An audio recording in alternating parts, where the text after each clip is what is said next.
anthem and the state anthem. Shall we go on our feet, please?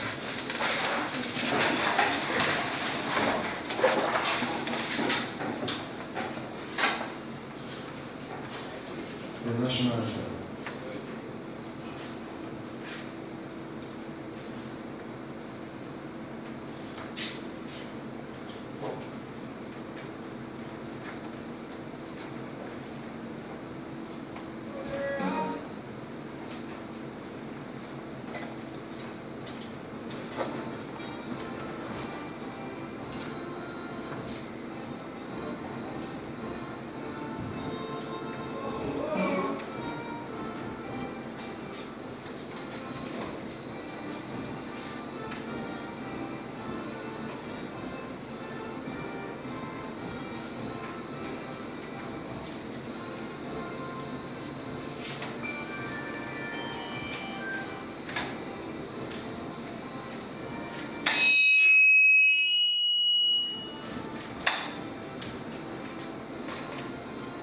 My name is Dr.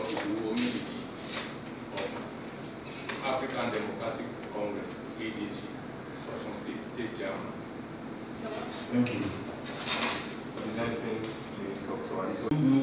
We must praise ourselves and encourage ourselves to do better. Things can be better, but where it is good, let us affirm that it is good so that we can sustain the good aspects and be able to push forward for things to be better. So, when we speak about conduct during the election, the level of orderliness, the atmosphere of peace that we had, that is not everything that the process of election and transition entails. There are other issues, and we do think that there is a serious need for us to look at those issues, to ask relevant questions and direct relevant questions to relevant stakeholders, so that reflecting on some of these issues together, we can plan ahead and work things for the better. This is why we have called us to this joint reflection this morning, and to say that the purpose for which we have called us here today is to have dialogue on the level of inclusion of women. The level of inclusion, I must say, we did not just start. It's not starting from here, but we planned and structured the entire process to make sure that it is at this point that we invite the chairmen of political parties. The chairmen of political parties. Immediately after the election, we already started the process of reviewing the electoral process, what happened, what went well, what came with challenges, how we're able to address them, and whether there can be better way of handling situations for better results. Elections that do not cost us damage to human life, to properties, and to the network of relationship that binds society together. That's the kind of election we want. Election that goes in peace, post-election environment where people are still friends, neighbors, and relatives. This is the kind of election we want in Osun State, because we have called ourselves Ipinle Omoluabi, and people look up to us as such. So we had identified very, very key elements involved in the election, and one has to do with gender inclusion. And we really discovered that it is something that requires very, very serious dialogue.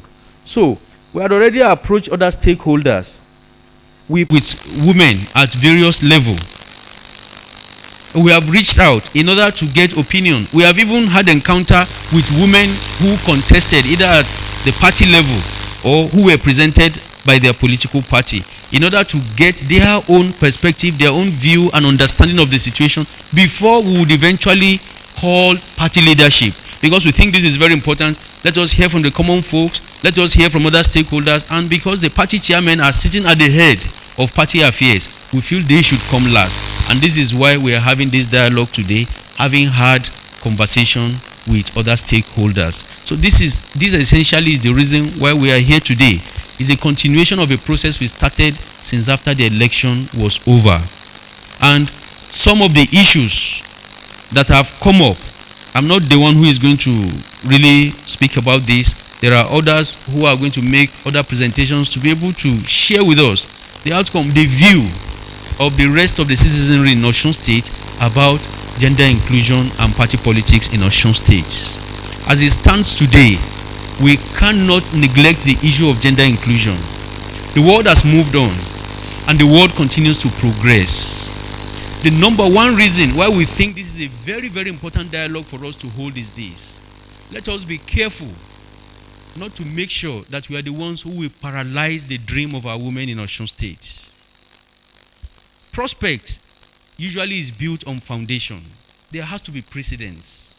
There are lots of opportunities at the national level. There are lots of opportunity at the African regional level. There are lots of opportunity on the global stage today for women.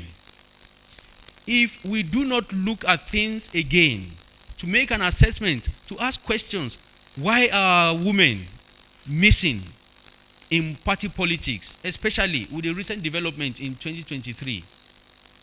Someone else is going to give us a breakdown of how things have been and how things have become suddenly. If we do not do something about it, it's not just our women in Osun State that are going to, it is the entire state that will be losing.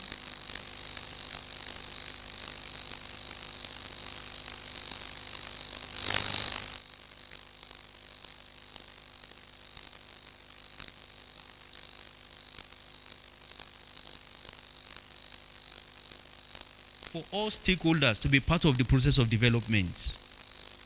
So in a situation where we do not meet certain requirements, it becomes very, very difficult to identify ourselves within important networks of initiatives and efforts for global development, which we stand in dire need of at this moment in our history. So we should not be the ones who are killing the dream of our women at home. Woman can present herself for particular the national, the African regional, or the international level. But because such a woman did not have a foundation or a precedence upon which such a person can present his or herself, their dream is ended just at that point. That's we killing the dream of our women from home. Women who can go to the global stage and bring something good for the home where they are coming from, we make it impossible. We are the ones losing. We are the ones losing. The international community has moved on, and we are very, very sure they are not going to lower the standard because of Osun State. It is up to us to work on ourselves and be able to deal with issues and matters that have made it difficult for us to be able to meet the 35% affirmative action, for which we were already doing well anyway, and then suddenly we have dropped.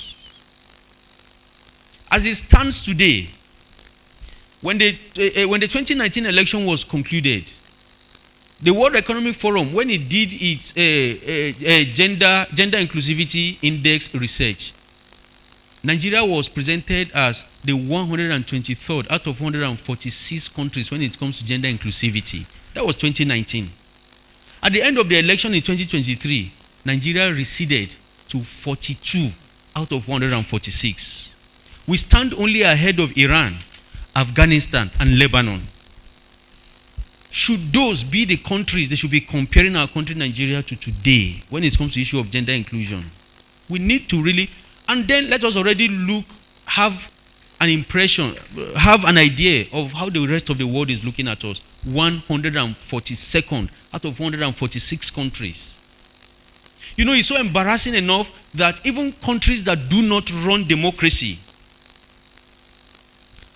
countries that are run through absolute monarchy, they have better gender inclusion than our country, Nigeria, and we are practicing democracy. So what exactly is wrong? And to be able to identify that in the whole of southwest Nigeria, Karo Jire, Osun is the worst. How do we stand before the rest of the global community with such an image?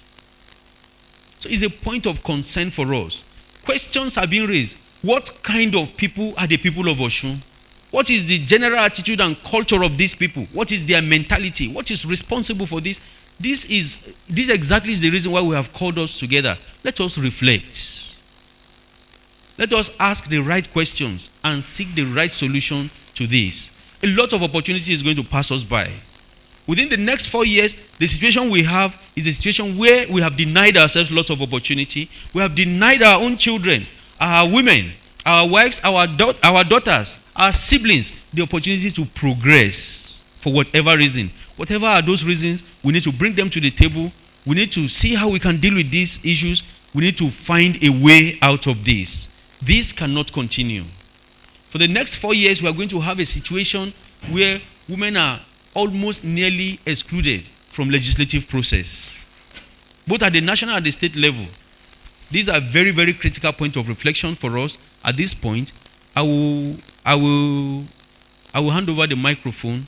Let the process of the dialogue begin among us. As I have said, others have spoken, other stakeholders have spoken. At this point, we think this is almost the peak of this engagement. It is time for you party chairmen to speak up. In fact, a number of the stakeholders have attributed a lot to the power of the party chair, the power of decision making of the party chairman. A lot has been attributed both by contestants and other stakeholders that the party chairmen are very, very important in this process. Thank God now we have you here in one room. So we think the reflection can continue to a progressive end.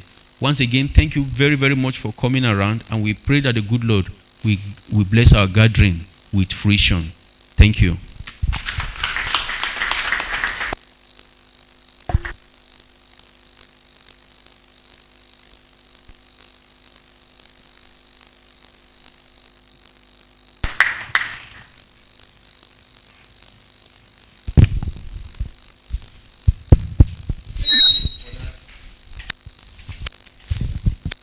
Thank you very much, Father, for that welcome address. And so we proceed to the next item on the order of programs.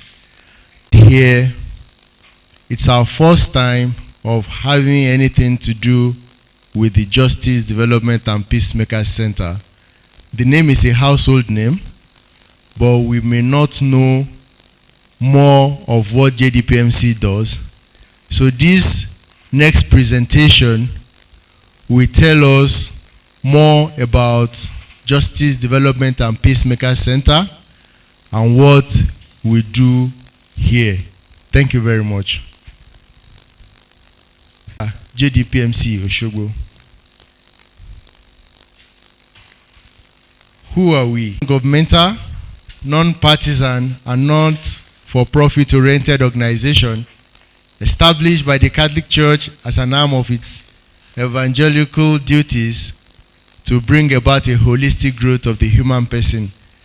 The Catholic Church does not believe that we can only touch lives from the pulpit, so it goes beyond that to bring about a whole development of the human person. It goes beyond the pulpit. So beyond the messages and the homilies, the Catholic Church has a face in the social interaction with the people. The organization has been actively promoting social development activities, which is aimed at improving the less privileged by influencing things, especially the poor and the less privileged in Osun State, grow in all aspects of life and live the fullness of life willed for them by God in joy and peace with equity, rights and duties as citizens of Nigeria.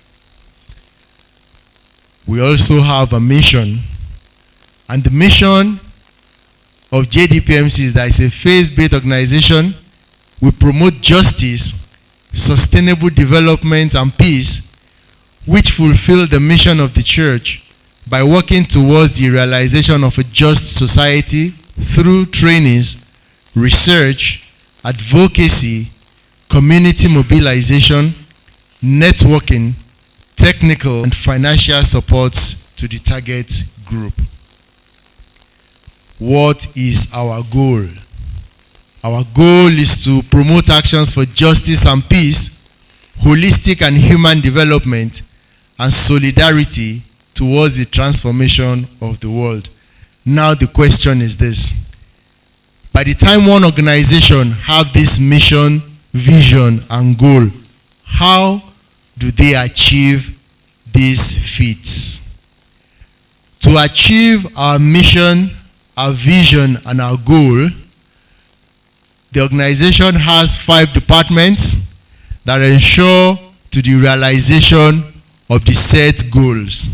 The first is the administrative department that sees to the day-to-day running of the organization. And then we have the democracy and good governance department. From the name, I'm sure we can have a clue of what the department does.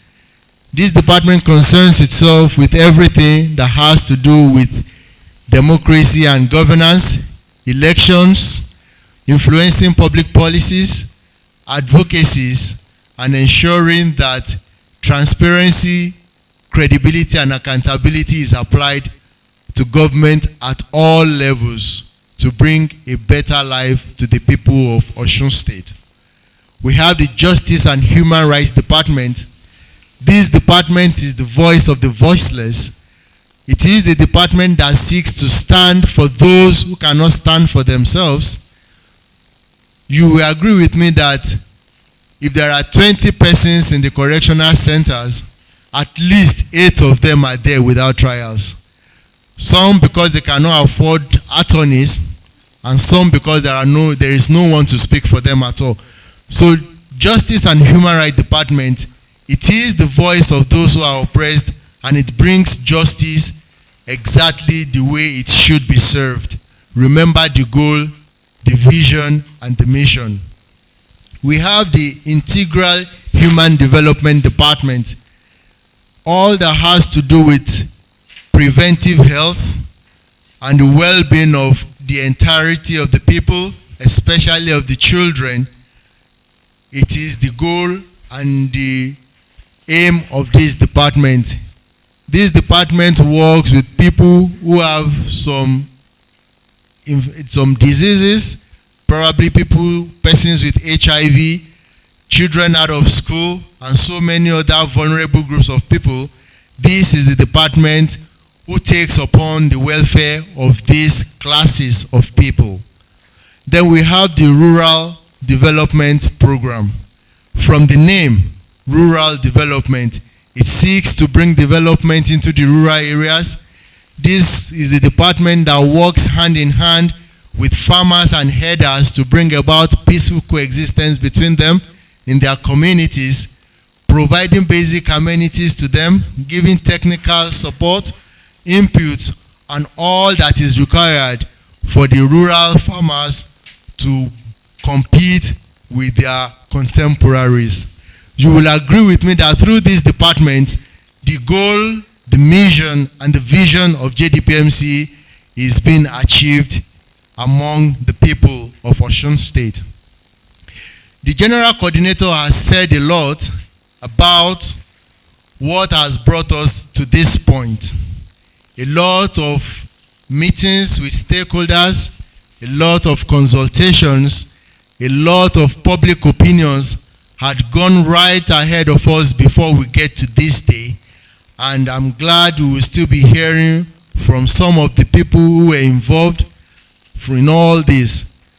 JDPMC on its part did not just wake up one morning and feel like it is time to start advocating for women, but we have discovered over time that there is poor engagement or involvement of women in the political and community issues, especially when it comes to governance, both in Nigeria and in Osun State.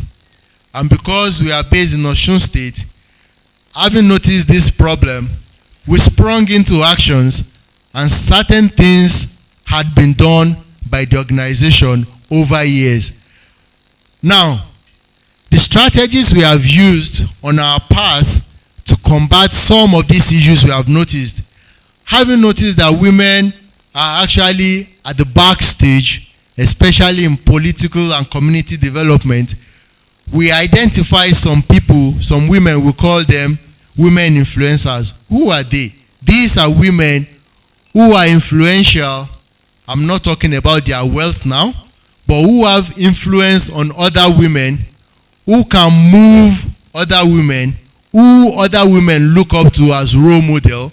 we identified these women in their various local government and communities, and we went to them to sell our idea to them as to helping women to be more included in the community development and also in political arena.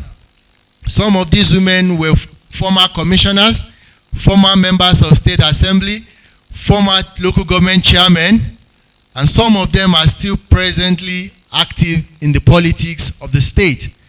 Having sold our idea to them, they bought the idea, we selected these women, and we brought them here in this room for training, telling them what we want them to do, how they can move the mountains from other women. And after the training, because we want the message to get to the grassroots, these women, having trained them, they were charged to go back to their local government and communities and gather women who have like minds like theirs, give them the message and tell them, look, it is time for women to stand up from the back seat and come also into the political arena. We can influence things in our community, and we can also influence things in our state. And that gave rise to the step-down trainees, and these women gathered other women of like minds. We call them the women clusters. So the women influencer being the head, half of some other women under her that are the clusters. Remember, the goal is one, to improve women participation in politics and community development. Having done that, we know these women will require more technical support, and so we organize quarterly capacity building for these women to train them more on who a woman is, what is her duty that is not only limited to the kitchen. Women also have the brains like the men do, so they can also come out to partake in politics and community development.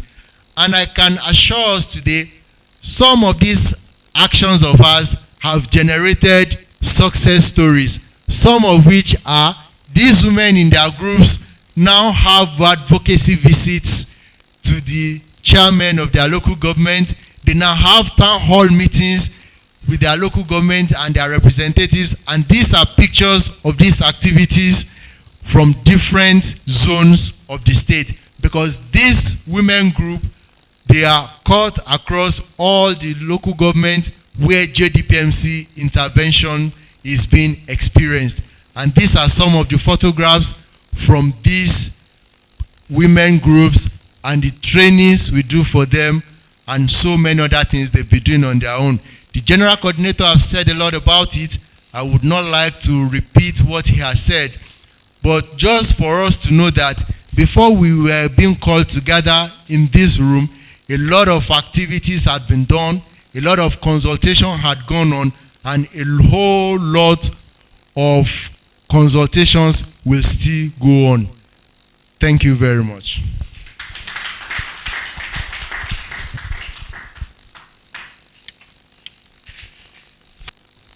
Having done that, I would inquire if our tea break is ready so that we can have a little tea. I think we are getting cold, right? Are we not? Are we getting cold? Only one person is answering. Are we getting cold? We should just move on. We don't want tea. Do we want tea? Okay.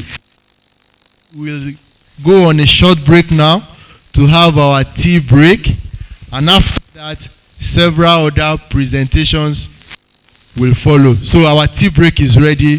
We can go for tea break. Thank you very much. Yeah, this is 11:25. I suppose by 11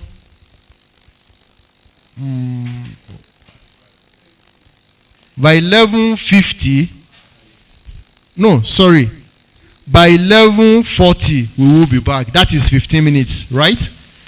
11:25 to 11:40. So please, let us have our tea break sharply. Thank you very much. You are the light, you are the sign, you are the only hope keeping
The future is not a time zone that is yet to come.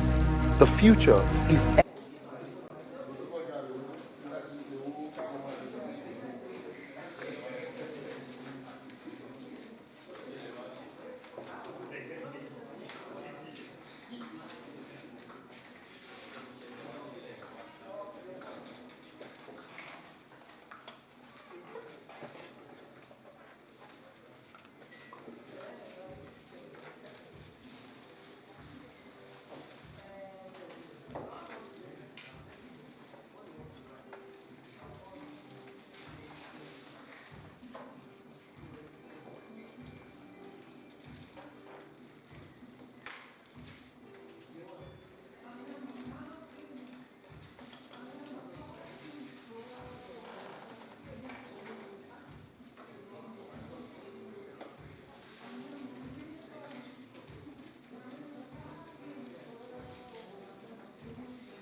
kọ́ ṣé ọmọ ìlú sí i.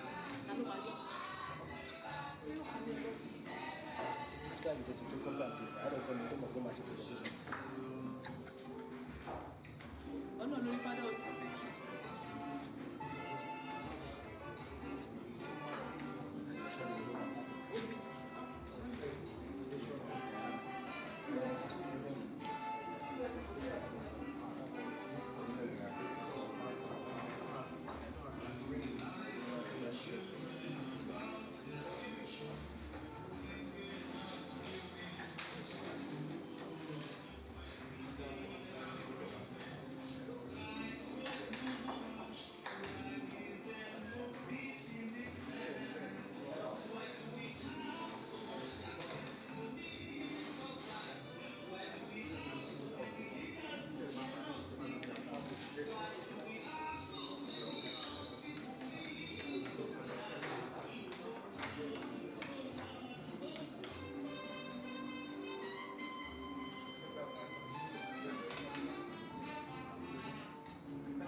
women participation in politics. So please take note of that little amendment. But there is no much alteration to the order of programs. We still have all the items listed there, and they will be carried out accordingly. While we await signals from her to join us,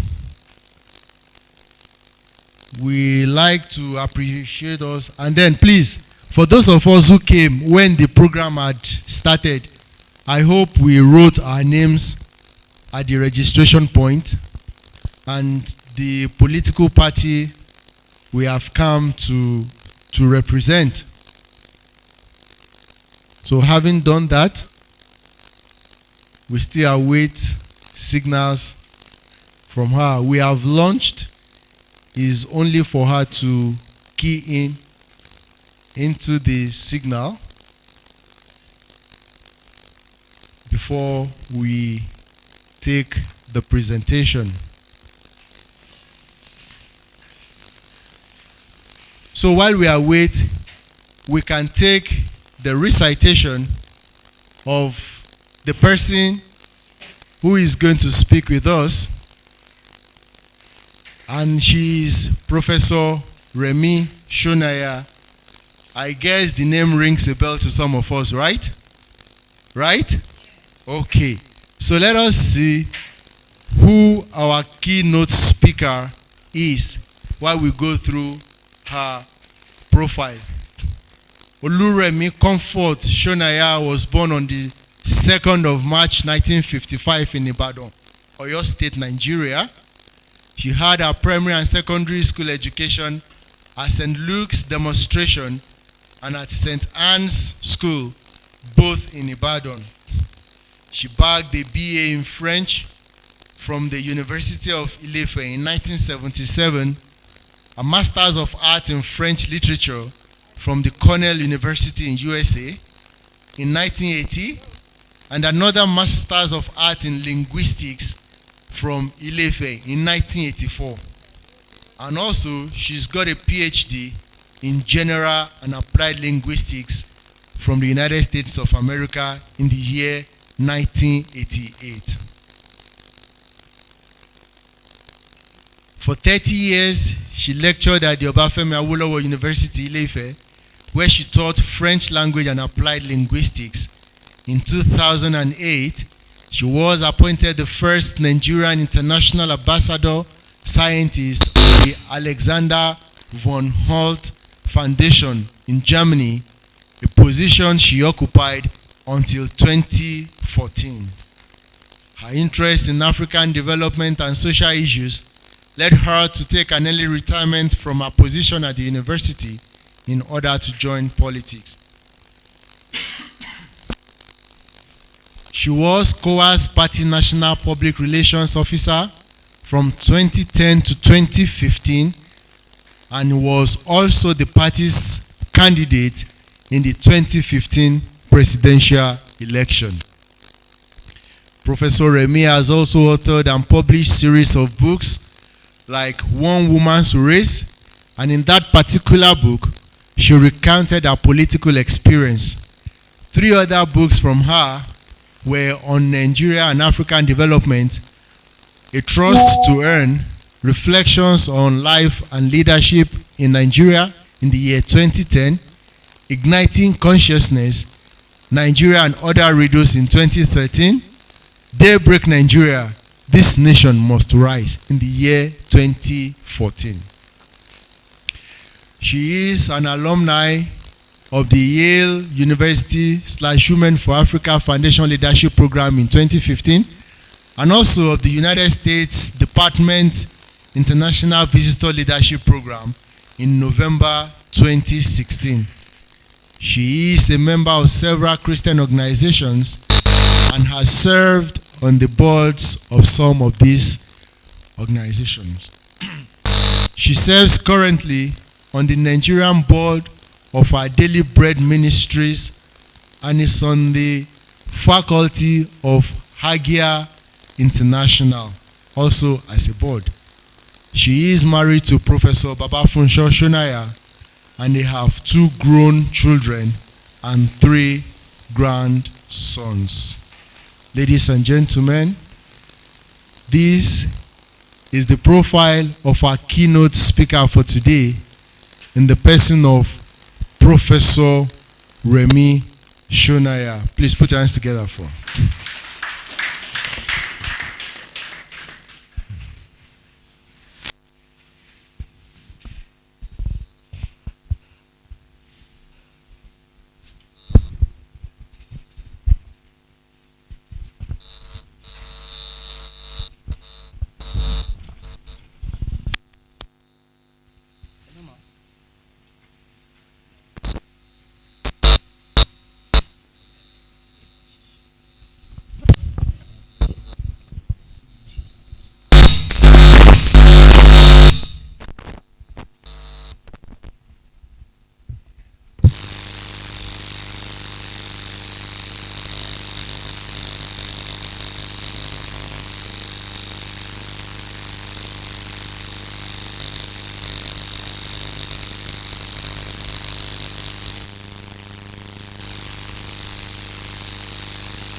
Hello, can you hear me?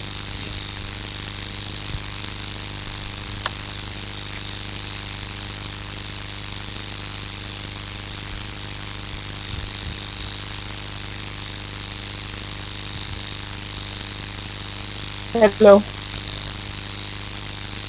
Okay, thank you very much. Good day, everyone. It's a pleasure to be with you today. I hope you can hear me now. Okay, thank you very much. Thank you for the invitation to participate in this meeting. I am very, very grateful. It's an opportunity that I appreciate. And I say what a warm hello to all of you who are gathered in that hall, especially the chairpersons.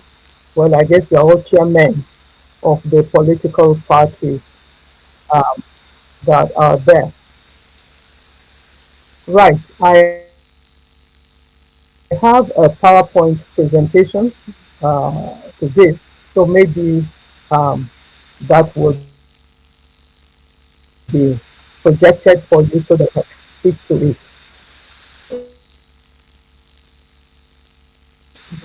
Okay.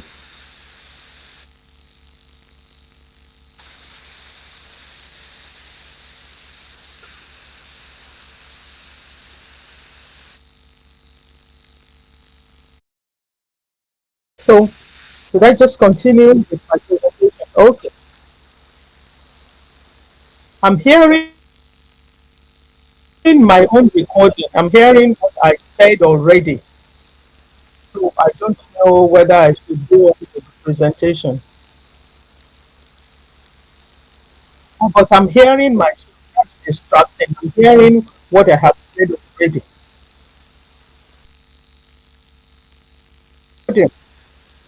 You have to mute that recording.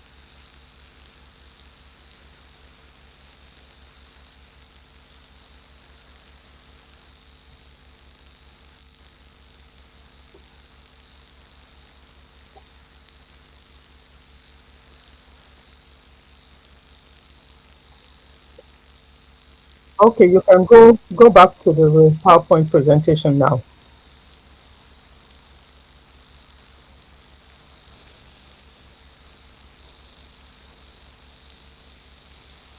Can I see the presentation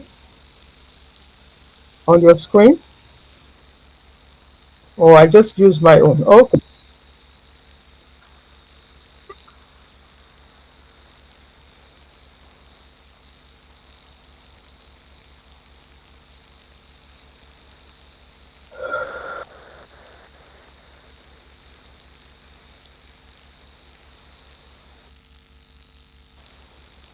Okay, let me just go on.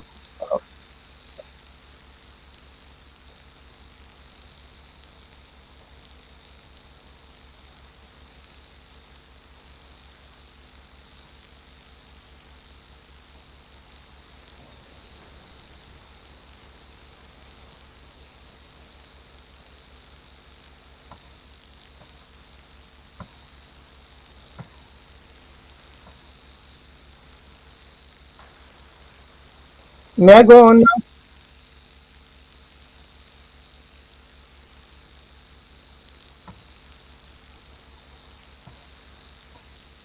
The role of political parties in promoting women's participation in politics. That's the topic that we have for today. Um, my name, as you have been told, is Remi, and I was Kowa Party's presidential candidate in the 2015 elections.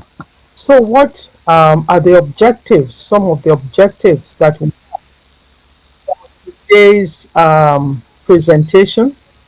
One is to get the participants, you chairmen of political parties in Osun State present at this event,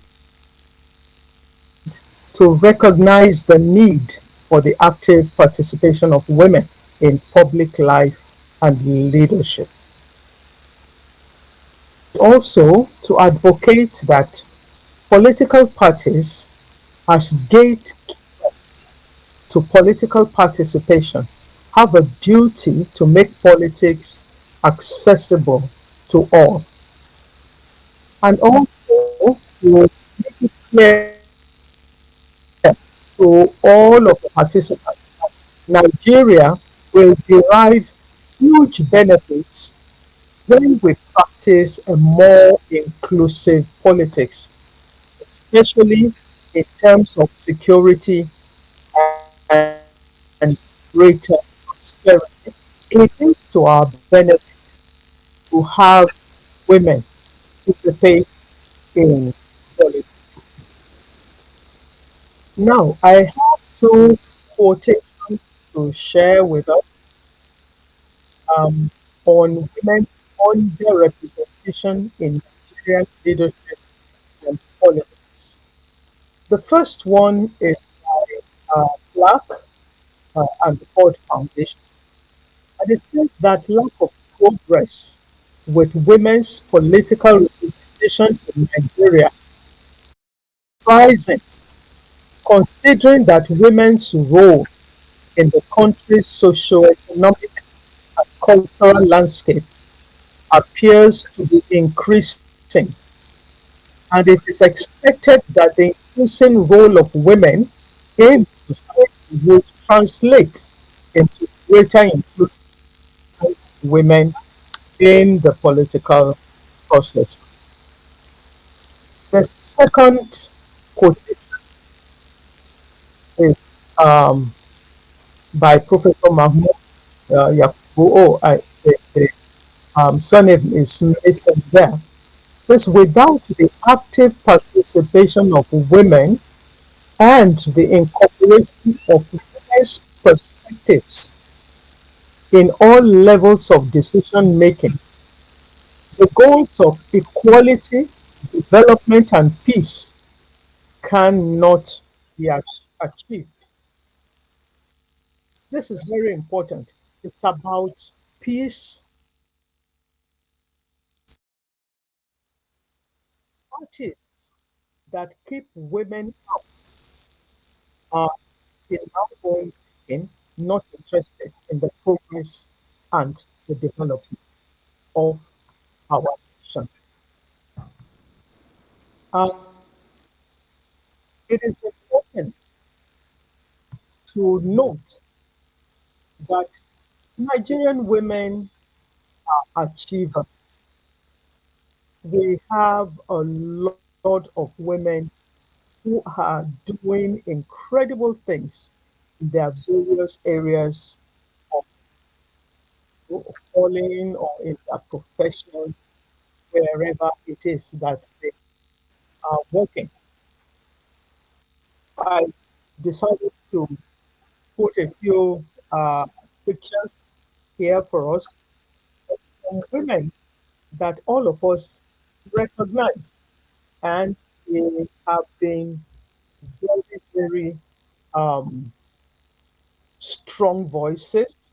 They have brought a lot of, um, just trying to do something. Yes.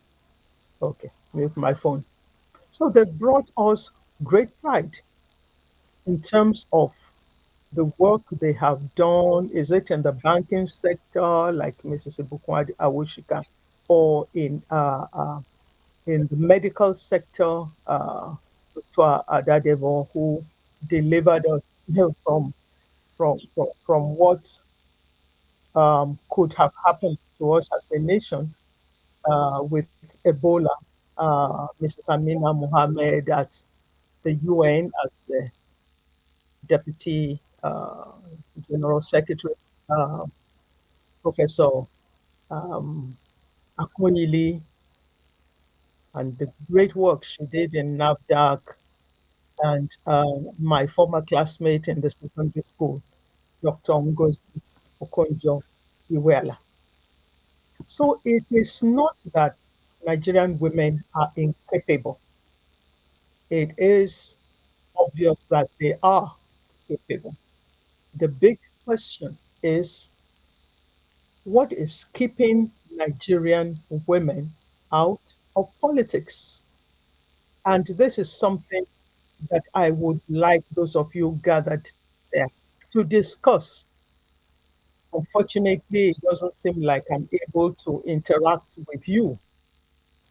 I had thought that this would be like a Zoom meeting where I would be able to get feedback from you, where we interact together.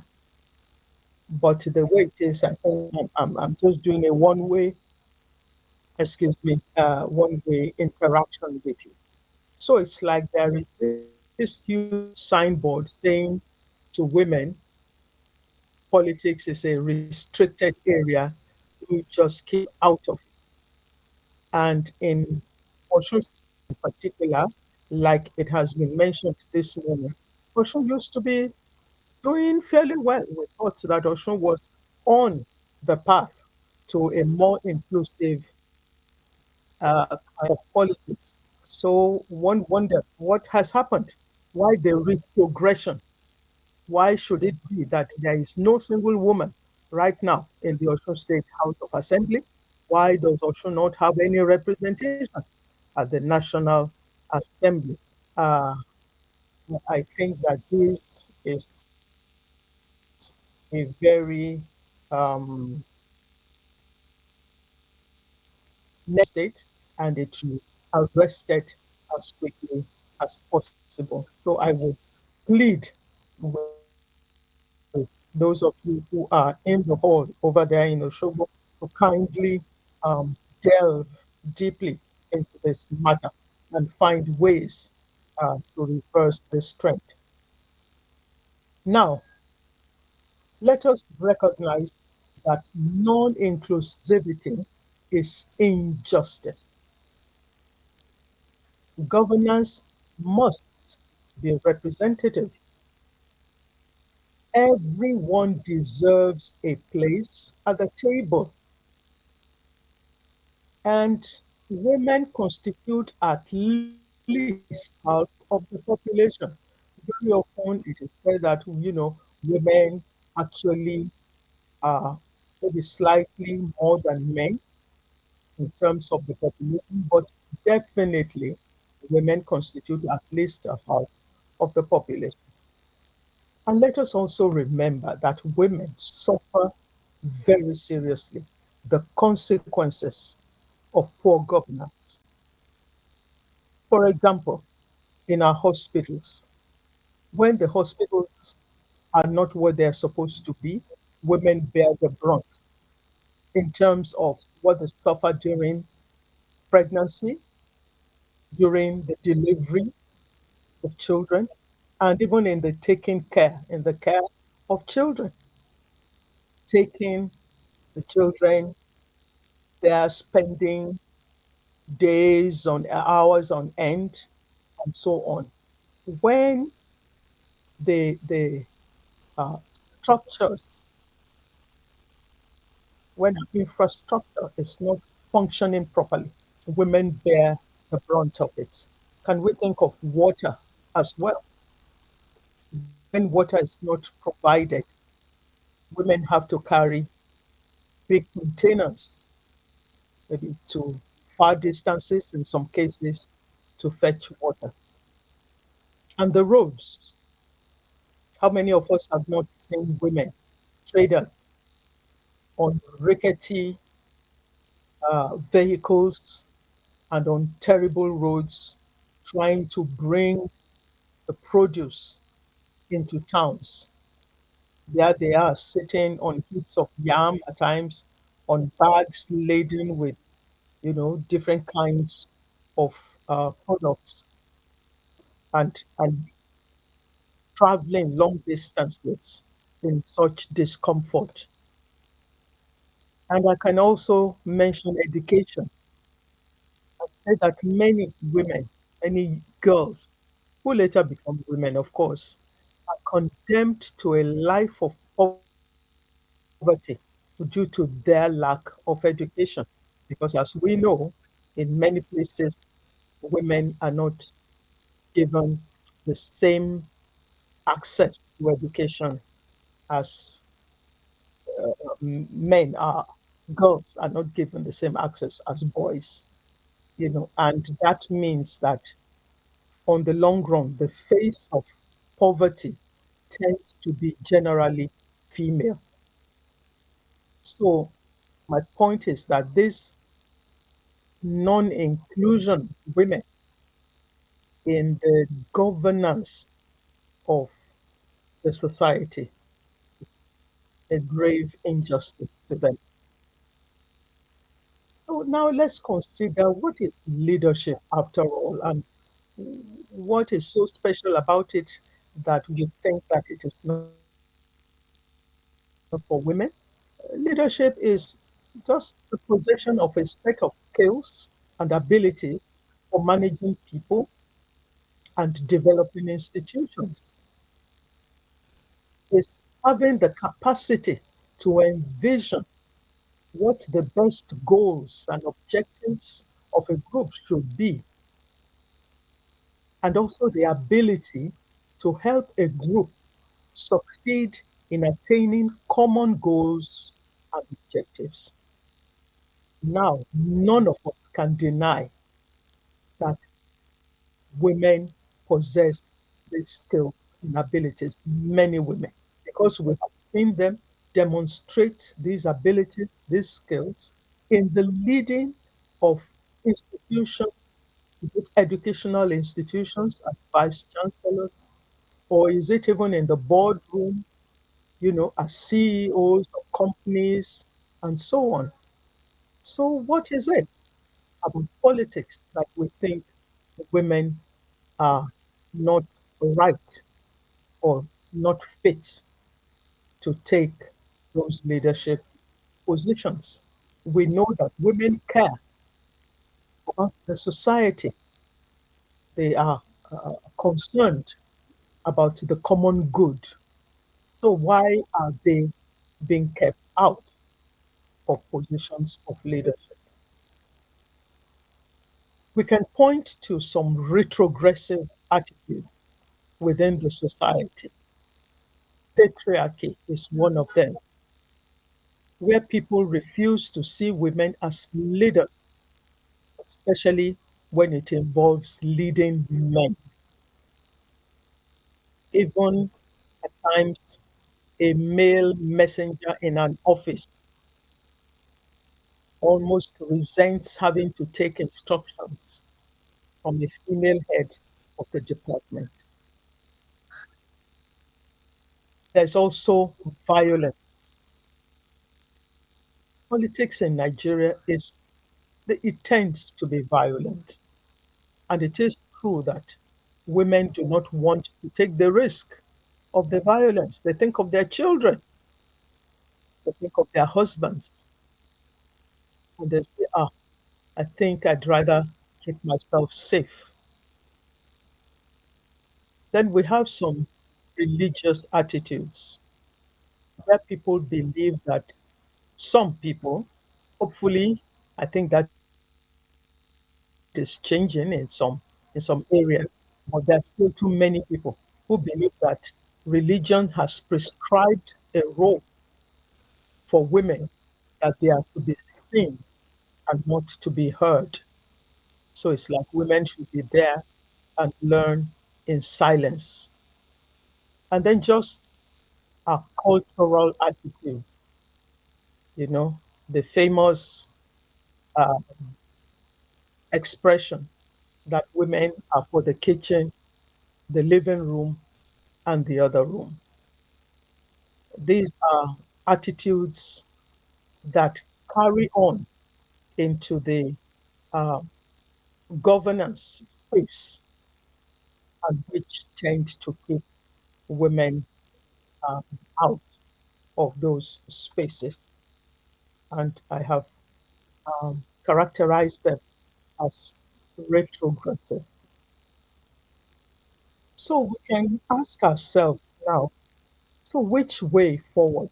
What are we going to do in order to upturn these attitudes, in order to change our behavior?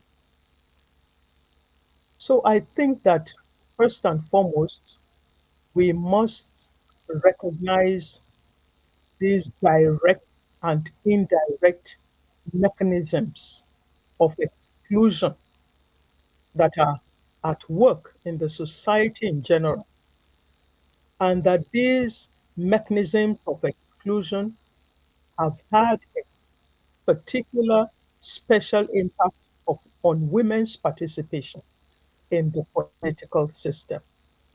And it is our duty to begin to systematically address these direct and indirect mechanisms. Let me just say, for instance, that some direct things, when you have your meetings in the middle of the night, many women do not feel comfortable to leave their homes at night. So, why these night meetings, for instance? Why the overbearing influence of money bags and all these, people that are there, and there's the behavior that once a baba says something, then that's it. Nobody can express any different view. We have this category of men who is like their word is law in terms of the politics of the state. And if you have a well educated woman who has dignity and so on, she doesn't want to go and bow before somebody else's husband. So these are mechanisms that are there, mechanisms of exclusion, and we are challenged and have to deal with them. But meanwhile, let us also point out that education is a primary pathway to political leadership, especially for women. Our girls must be educated. And therefore, I'm calling political parties to raise their voices, to demand a better life, to demand education for women and girls. I just now want to go on and point to some of the things that are happening in the society that affect the image that we have of women and girls. And it's like, they're second class citizens, and they cannot be expected to then leadership. I want to prick our consciences by this. For instance, child marriages, marrying off young girls at 12, 13, 14 to people who are old enough to be their fathers or even their grandfathers. This is not right. This is not right. Baby factories. Many young women are raped, they are trafficked, they are put in terrible situations, they are exploited in many, many ways. These are all slight, a blight on our society. The things that are happening to women and girls in our society. And I just wonder why our political parties are silent on these issues. The abduction of our girls from school. So is it that um, in some areas we are saying girls are not supposed to be educated, like we have heard, even we would otherwise think are more traditional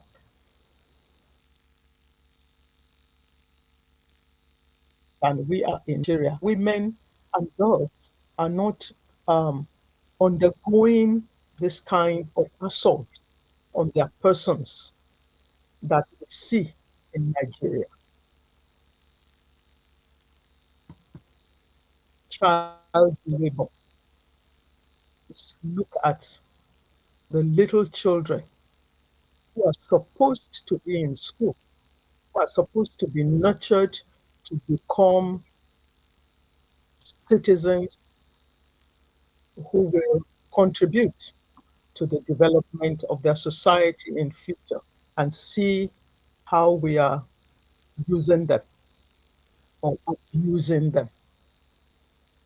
I would just very much desire that political parties will begin to be interested in the quality that we bring up to occupy political positions. And it starts from childhood. It begins from what we invest in our children so that they become the kinds of citizens who can match the rest of the world in terms of their skills, their abilities, their competences. Both girls and boys. Just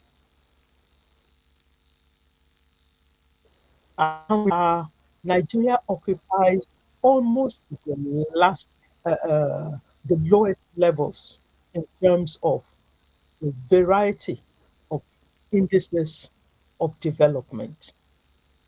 And this is not right. We are far too blessed. We are far too too endowed to be like that. Just think of the Nigerians that are doing spectacular things around the world. But then it comes to our own country and it's like we can't get our act together. Why is this so? It is because of our political leadership. And I want to ask that the leadership of the political parties will really begin to have their consciences pricked about the situation in the country. So, as I draw to the end of my presentation, what are the responsibilities of political parties? So, first, I ask, why are political parties silent on these issues of such gravity? in our society. And it seems that the political parties just care. All you care about is winning elections. It's not about getting a better life for us as Nigerians, making sure that we live in dignity and so on. All is winning elections, getting there, occupying that position. That's very sad. And I pray that some here will begin to have their consciences pricked on this matter. My second point is that a more inclusive governance system is beneficial for the entire nation. Just look at the developed nations. Why do we keep running there? Before you know it, even from the presidency, today they are in the US, tomorrow they are in Dubai, the following day they are somewhere in Europe. Why? Why are we running to those developed nations when we do not care to develop our own country like that? Then, when women are at the decision making table, issues that affect the family and the society at large are normally brought to the fore and adequately addressed. So, women will ensure that the things that touch their family and the society at large will be adequately addressed at, at the decision making table. Women in leadership also bring skills and competences that promote stability, that promote advancement. It has been said, for instance, that countries with female leaders, especially during the COVID-19 period, did better because there is that whole caring attitude, excuse me, that the women were able to bring to bear on making decisions for their people and so on. Why don't we want that for our own country? So I have this direct challenge to you as leaders of political parties. You have to determine today, before leaving this place, what are you going to do about this? You as an individual, what are you going to do about this very sorry state of affairs? You are giving Nigeria such a poor image around the world. People are wondering what's wrong with this Nigeria. They have the best people who are doing very well internationally, but look at their country. They can't get themselves together, they can't get their act together. So, from your level as the leaders of political parties in Osun State, with elections coming up soon, what will you do to ensure that we have more women in leadership positions in Osun State? You cannot tell us that there are unqualified women, that you cannot find any woman who is qualified. We will not accept that. So, to end up, I have some recommendations. And I said that political parties must take practical steps to ensure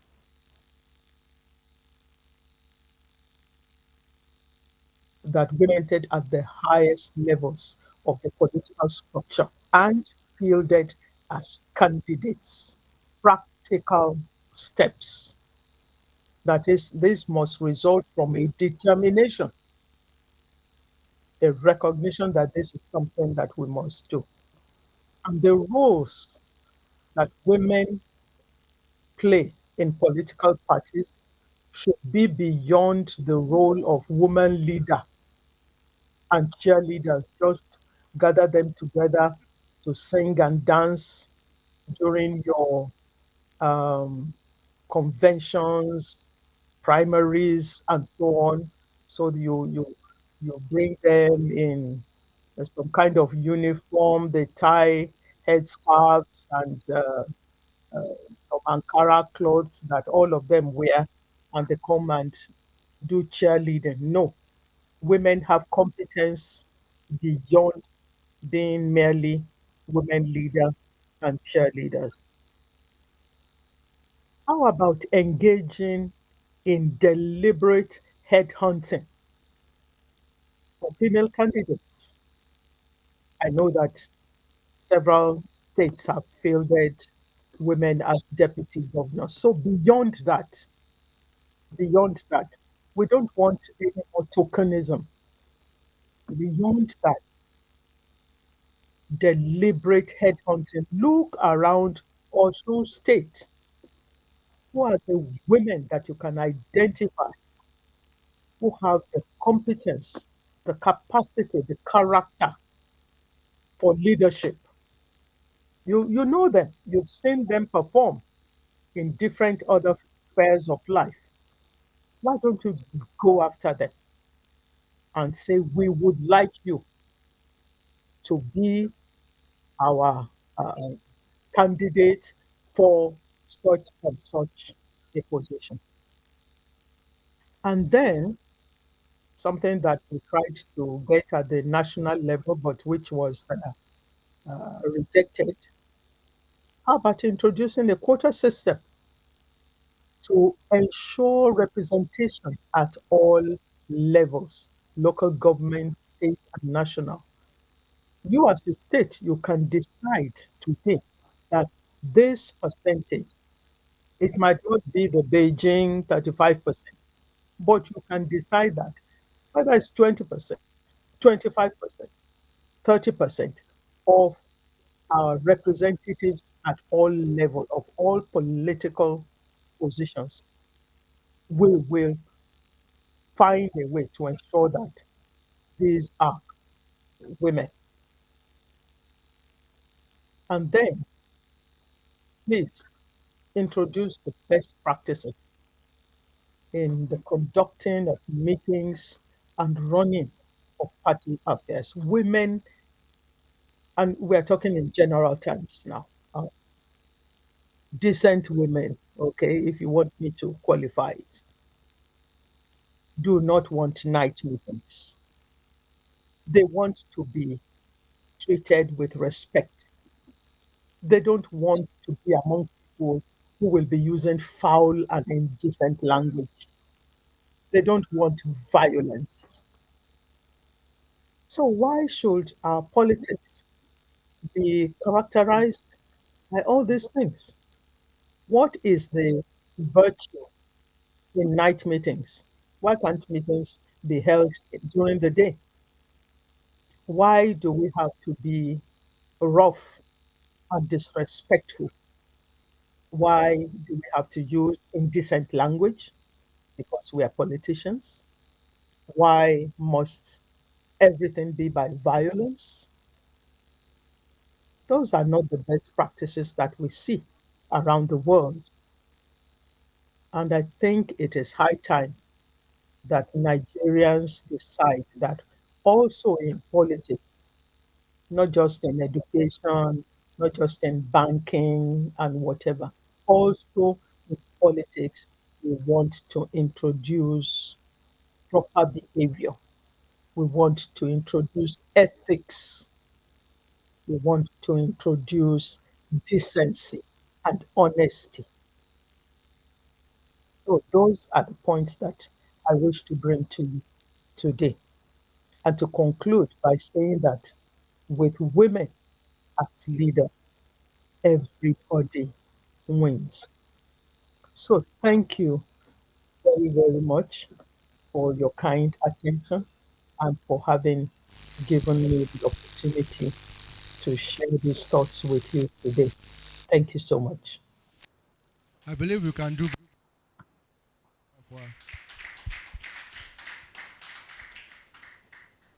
Please, once again, let us appreciate her very well.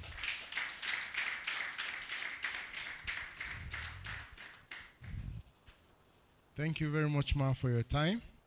We really appreciate you, and we pray the Lord will continue to bless you as you have allowed us to share in the wealth of your knowledge. Thank you very much for your time.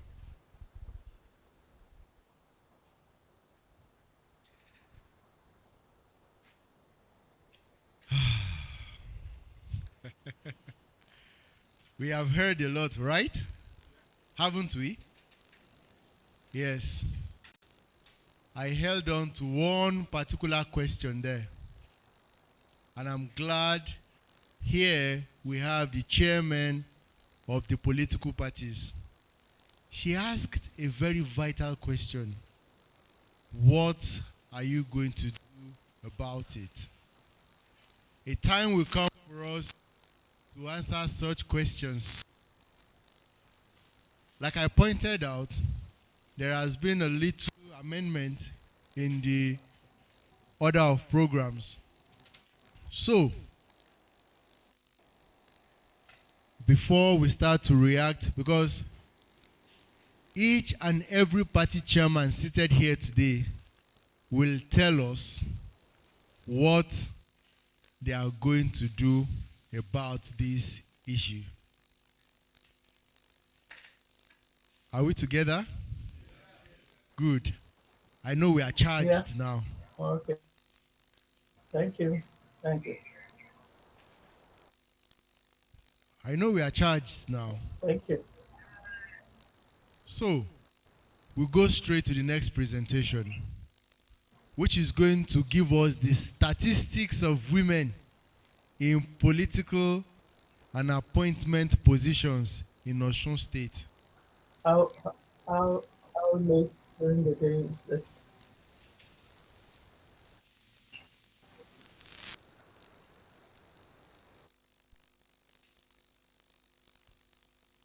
So, that presentation is going to be taken by Barrister Veronica Onoja, who is the head of programs of the Justice and Human Rights Department of JDPMC Osogbo. Barrister, you have the floor.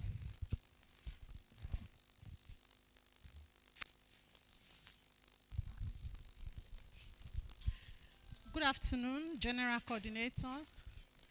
Good afternoon, ladies and gentlemen. Standing here to present, maybe because I have few women in this place, I can say that I am not that anxious about my presentation. But at first when the list was sent, and then I saw that the names of all the political chairmen in Osun State were names of men. Maybe I didn't get it right.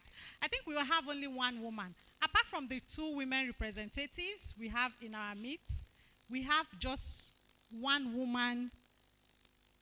Although I don't know whether she's the party chairman or a representative, but from the names that were sent to us, we have 18 party chairmen, all men.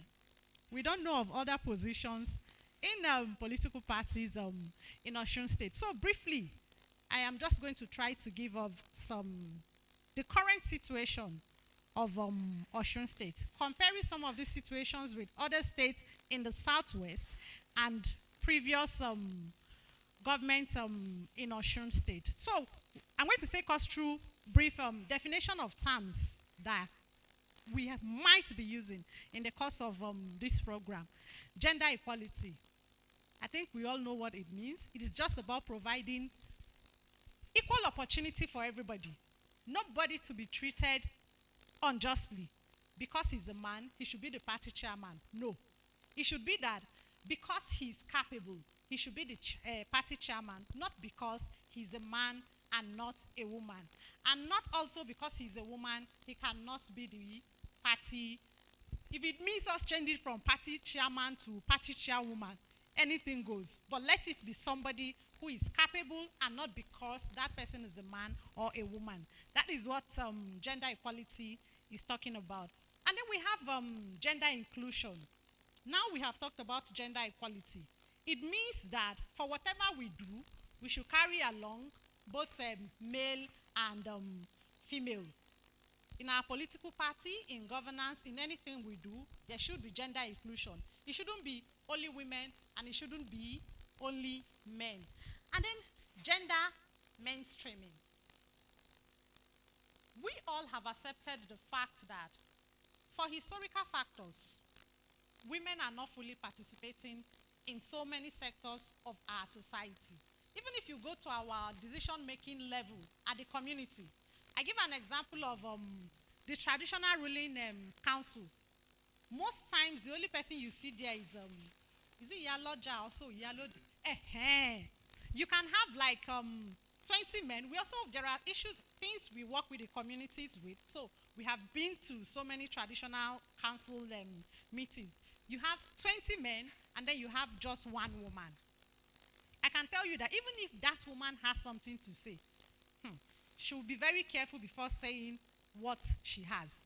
In fact, if it comes to everything, they will tell you vote. If they say, okay, let us vote, it is going to be 19 against 1. So what is the use even saying it when you know that the people you are talking to, they have already made up their mind?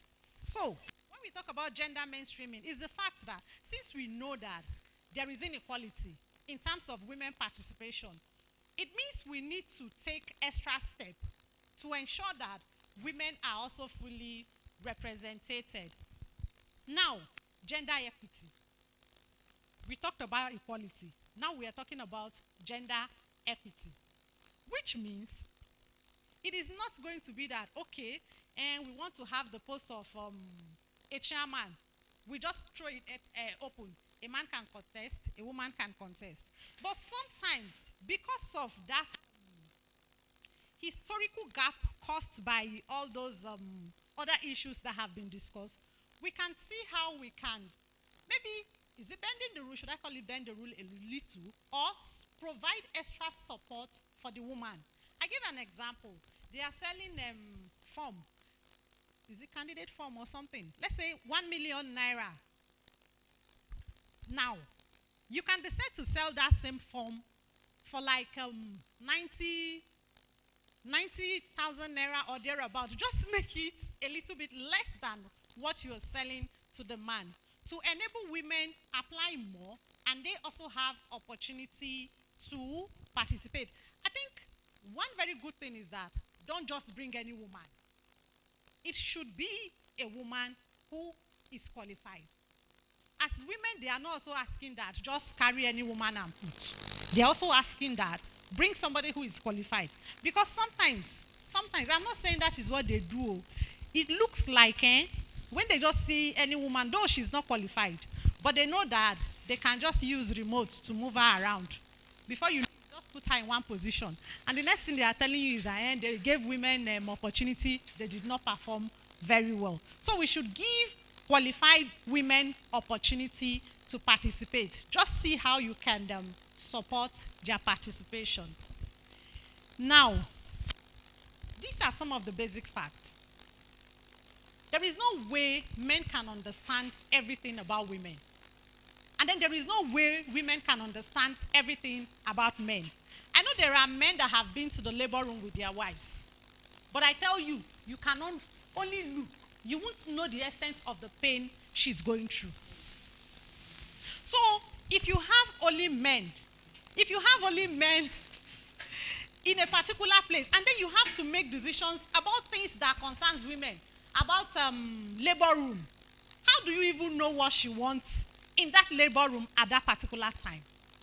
There are so many decisions that you cannot make on behalf of other people. There are proverbs that said that you cannot barb somebody behind that person. So there is need for participation.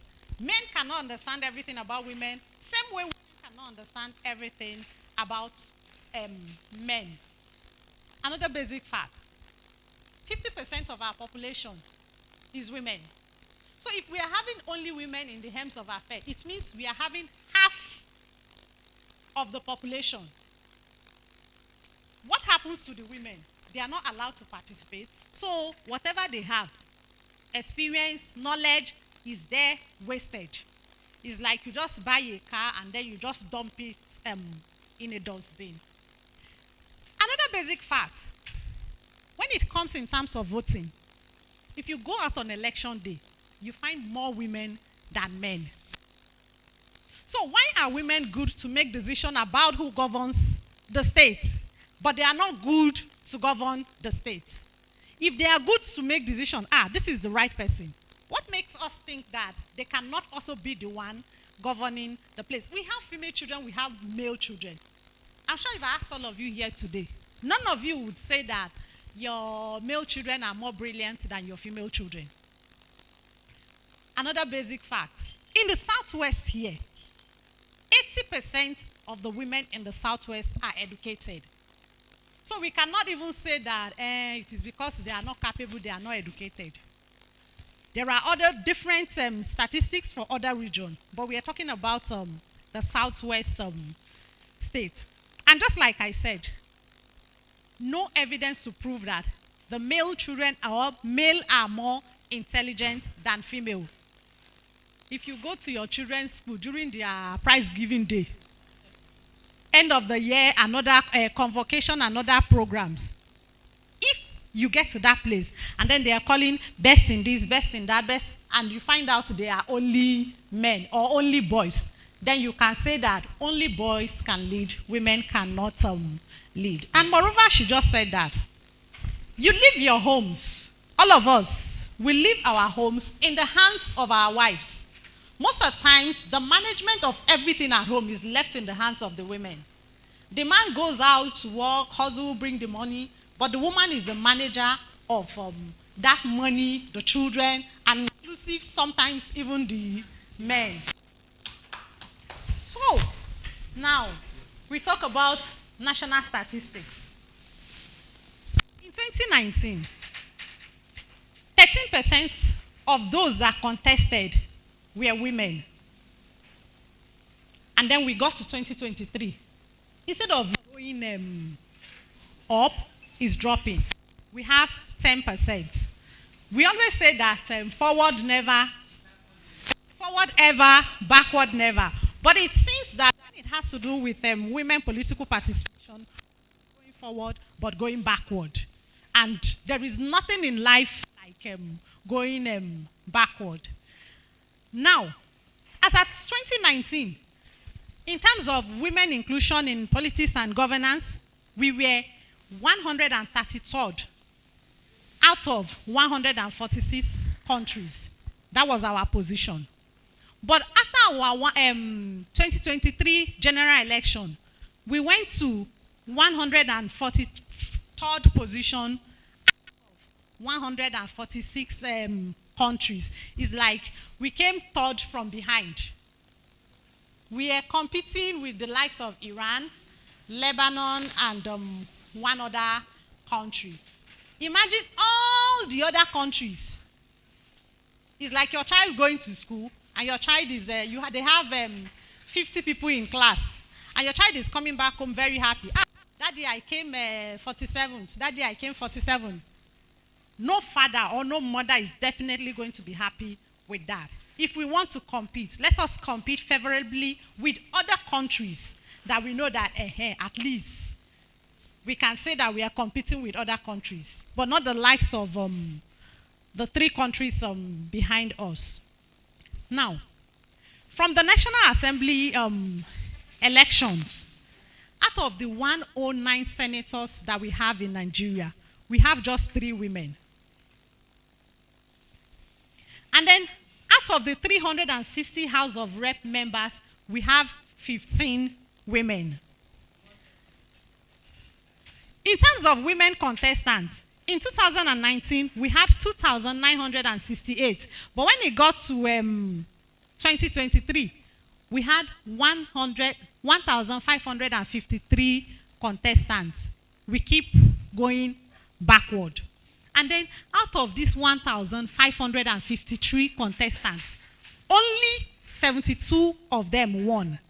That means whether as deputy governors, as senators, as House of Rep members, or as State House of Assembly members. So far, where are we? There is a decline when it has to do with women political participation. Now, we talk about women in the state houses of assembly in the Southwest. In Lagos State, they have 40 members. And out of these 40, we have just 3 that are women. In Oyo, and Ogun. In Oyo, they have 30 members of in their House of Assembly. They have just 2. In Ogun, 26 members. They have just 2. At least they will have even somebody to chair their House Committee on Women. And then in Ondo, out of the 26, we have 3. And then in Ekiti, I think we should put our hands together for Ekiti. Yes. Yes. Because in Ekiti, out of the 26 House of Assembly members, they have 6, which is the highest in the Southwest. I think there is another Southwest state that is not here. Osun is not here because I don't have anything to put there. No.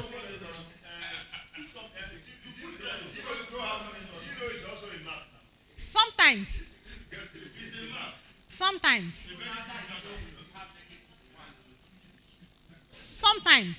Sometimes you just let the zero somewhere. And you know the funny thing? That Osun does not have anything here. All of us here, we caused it. Yes. We are from different political parties in this hall. It is not about one political party. It is about all of you. Just like I said, how many ranking position in your political party do you have a woman?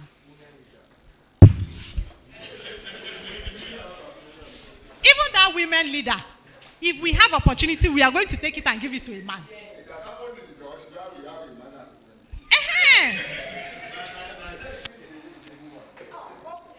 But we are waiting for your chairman to become a woman. Even your national chairman. If they contest, give them favorable opportunity to contest. Don't have your meeting in the middle of the night again. So, it is about all of us. How many of these political parties even fielded women in the election? That is where we start from. It is not about any political party. It is about all of us political parties. Imagine if like 10 political parties brought 10 women. Women have higher opportunity to win that election. Yes, women have higher opportunity of winning. Or imagine if all the political parties, at least each one of them have a woman to field. Definitely, women are going to have opportunity to participate. So, now, Osun State, where are we so far?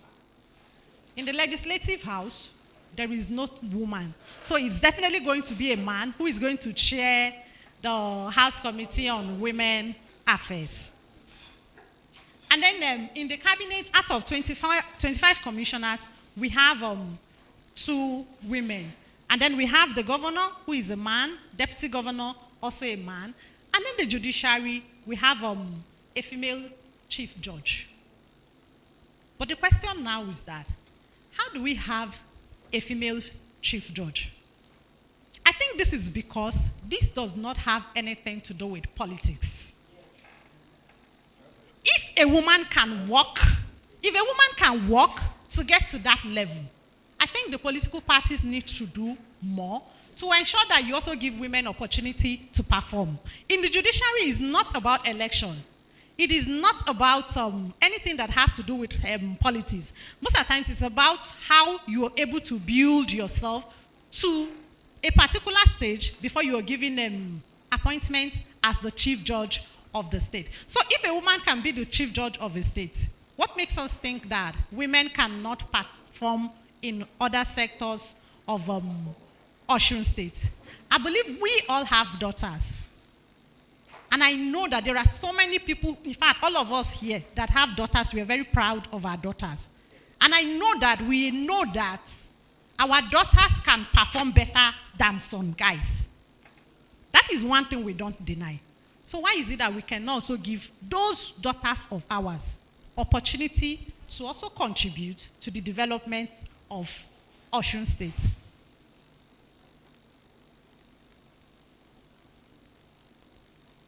And now, how many chairmen and other high-ranking political party offices holders are female? As political party members, we can start from somewhere. we are also saying that don't just, if you don't see women who are capable, we are not saying just bring in anybody. We are saying that if you look very well, you are going to find capable women. And sometimes because of issues relating to politics, some people have called it dirty games, which is not true. There are some things associated with politics that might not allow women to participate. I'm sure most men won't want their wives to attend meeting in the middle of the night. Why can't we have that meeting during the day instead of the night? Some people said that it's only people who used to fly at night that used to have meeting at night. So why can't we make it convenient for our wives, for our daughters to participate? Why can't we also encourage women around us who we know are capable? Come and join our political party. We're going to make it favorable. There won't be violence. And I think there's another mistake. There's a place, something ran away. I also wrote that one, that a man will always be the head of the home. My basic facts, that one ran away. I think that is why some men are afraid of giving women opportunity to lead. But I can tell you, obiriti o ni respect, whether on ta oja ninu igboro, kò lè ever ni respect. It is not because she gets to a leadership position. Whether she's there, she's not there. A woman who is not going to be responsible, she's not going to be responsible. So it is not, yes, say it tomorrow and every day, by our religion, by our tradition, a man is the head of the home. No woman can challenge that. But in terms of leadership, we believe that if you give more women opportunity to participate, Osun State and generally Nigeria will be better for it. Thank you very much.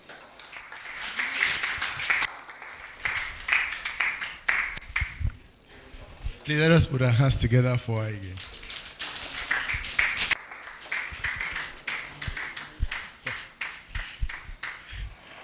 I would really not want to make much comments because it has always been like a tussle between herself and myself in most cases. So I will let it slide this time. The message is for us. Those of us seated here, the message is for us. And I'm sure before we leave here, we'll do justice to it. We have seen the statistics, comparing them with the statistics from our southwestern neighbors. It will not be an exaggeration to say Osun State is at the foot of the ladder. The general coordinator in his opening remarks made mention of the fact that we've gone to the streets to hear from people. We have called women alone together under this same roof to hear from them. That necessitated the fact that the party chairmen, who are part of the decision makers and the gatekeepers, must also form a part of this discussion. In minutes, we have our women representatives here. Some of them have had experiences in politics. Some of them are. I would like them to share their experiences with us, because in one of the sessions we had, some women directly accused you party chairman of even depriving them of being included. But I will take that as an allegation. And now that you are here, you have the chance to defend such allegations or to affirm them. But I would like her to at least share one or two experiences of hers with us so that the discussion can actually kick off from there. Thank you very much.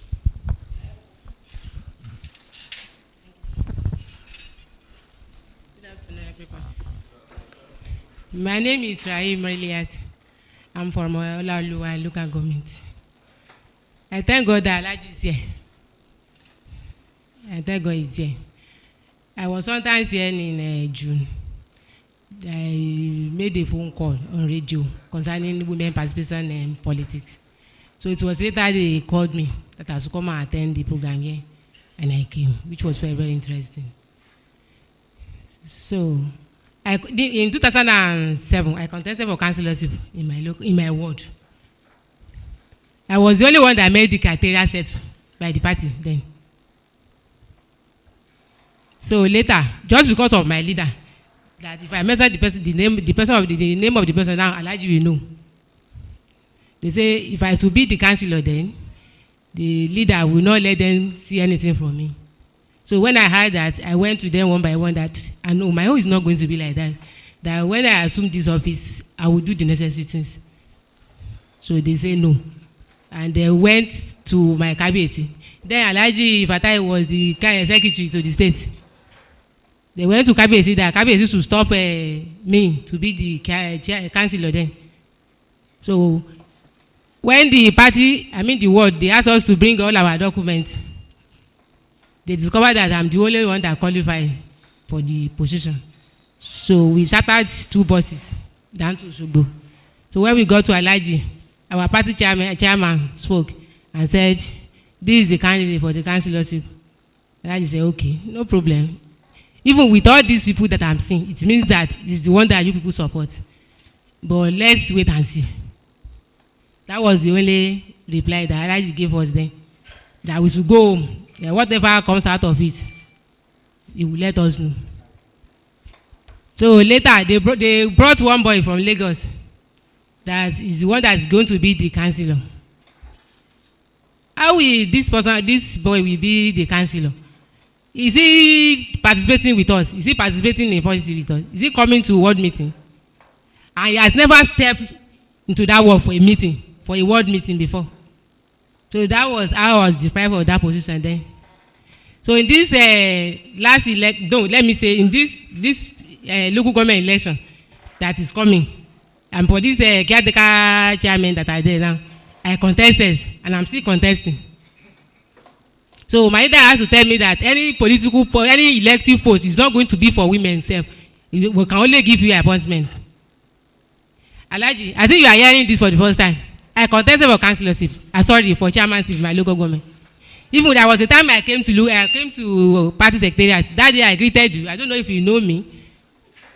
So when I got to the chairman was telling me that I should go back to my leader. That is the one that has something to say. So it's very, very disheartening. It's not good enough. If I start singing for you now, when it comes to rally, but that is the only thing they can recognize us for, which is not good. But I thank God Alhaji is here. So they have to find something to do to that. And I'm still consenting for that post.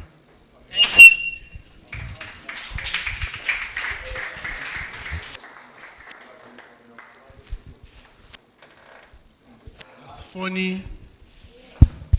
funny as it sounds, it's a serious matter.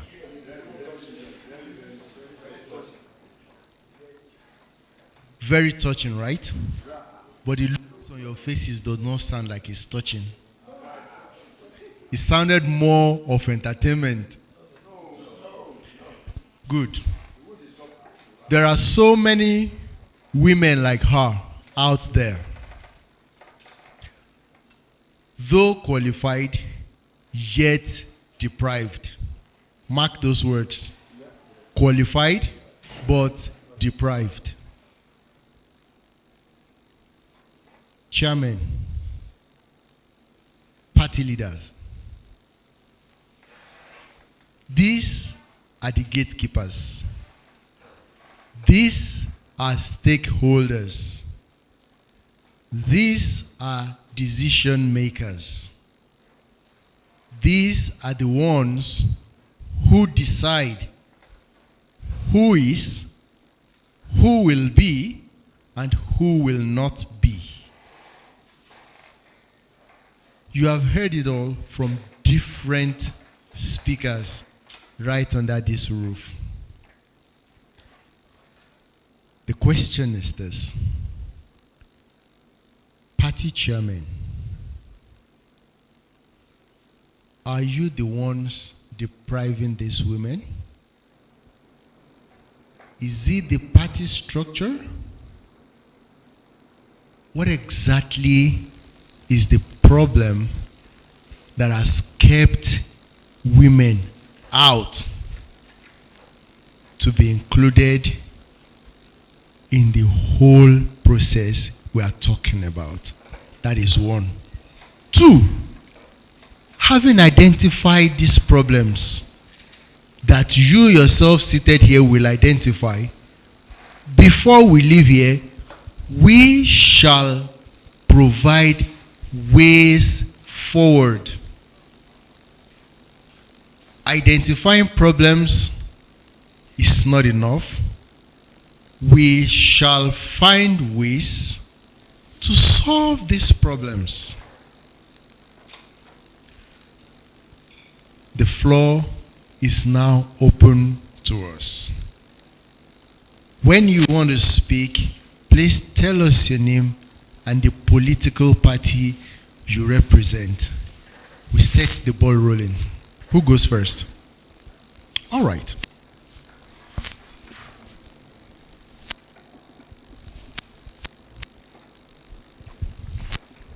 Afternoon, the whole house. My name is Alhaji Yunus Badamashi, Chairman SDP, Osun State. Now, all what we have been talking about since morning, Nigerian politics today is bound on money. Because I could remember in the 80s, when Unity Party of Nigeria was running, in Lagos, we are with Alhaji Latif Jakande then. How much each party member are contributing, well, and that is 10 kobo, 20 kobo. We are voluntarily. You see the population of Lagos, and the money is coming in. Even during the time when Idiagman, when they took over, when they investigated Jakande on that, when they saw all the list and the contribution the party members are making, then this man got his money genuinely from the people. It's willingly the people.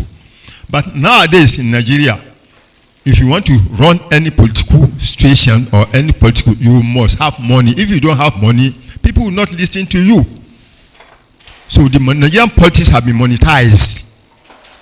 That's main fact. Not that women are being deprived or they don't want them to participate. If you come in, if you don't give out money, people are not ready to listen to you. Even the women that we say that are coming out doing the voting to vote, they have been given money. They came out because of money. So if not because of the money, the new person will not lose to somebody who is not good enough. So money is the main problem that we have in politics in Nigeria nowadays, and in Osun State is everywhere. So we must look at that area. So nobody is depriving women. If you are capable and you are ready to do, you are welcome.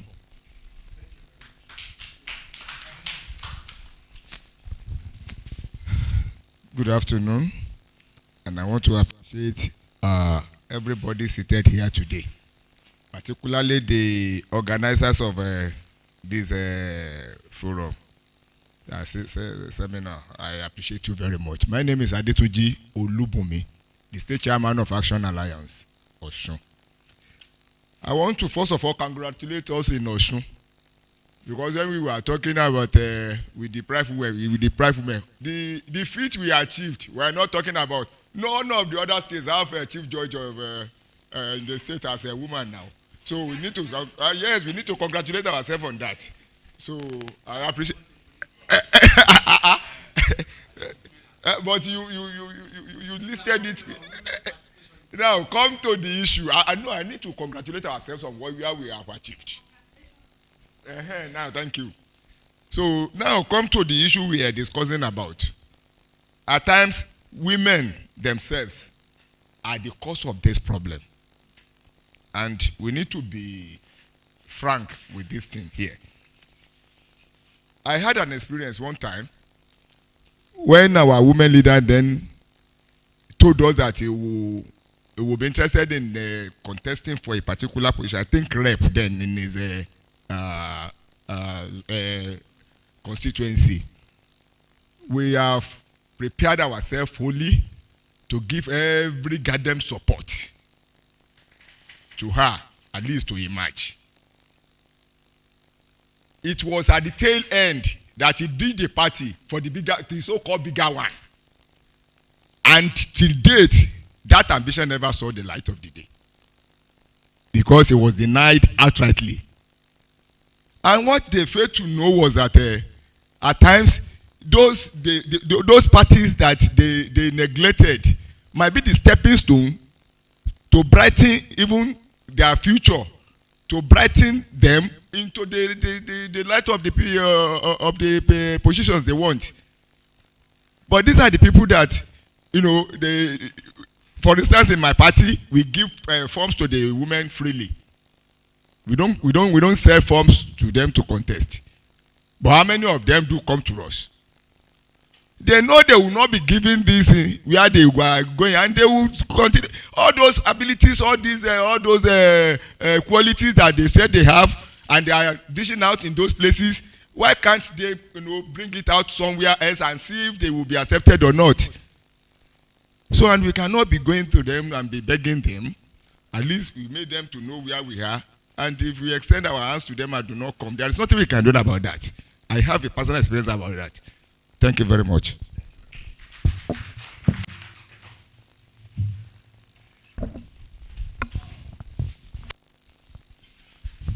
Good day once again. My name is Adewumi Adegboyega, representing NMPP and Chairman Dr. Tosin Odeyemi. I am the State Secretary.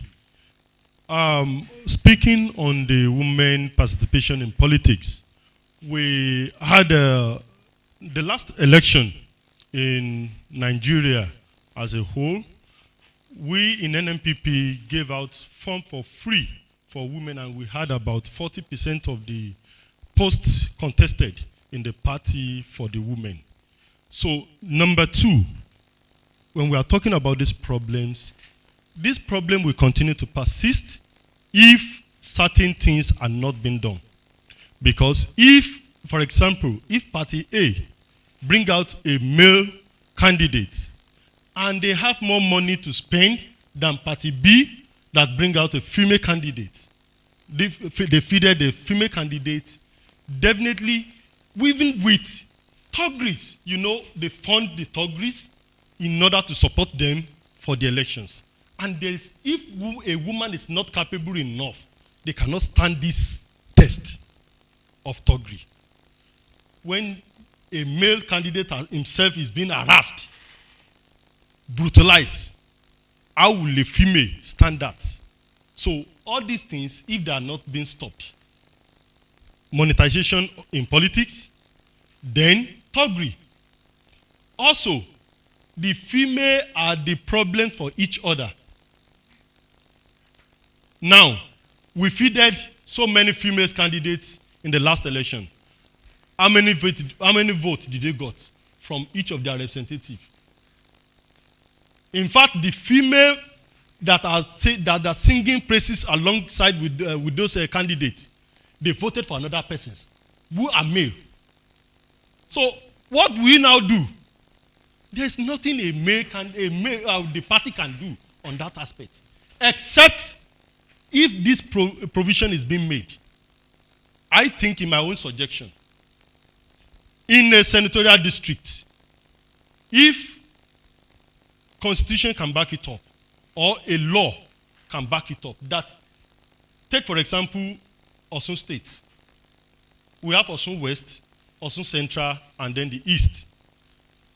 all candidates coming for the House of Assembly in this senatorial district must be female for this year. That is the only reason. Except that, yes, let me tell you the fact.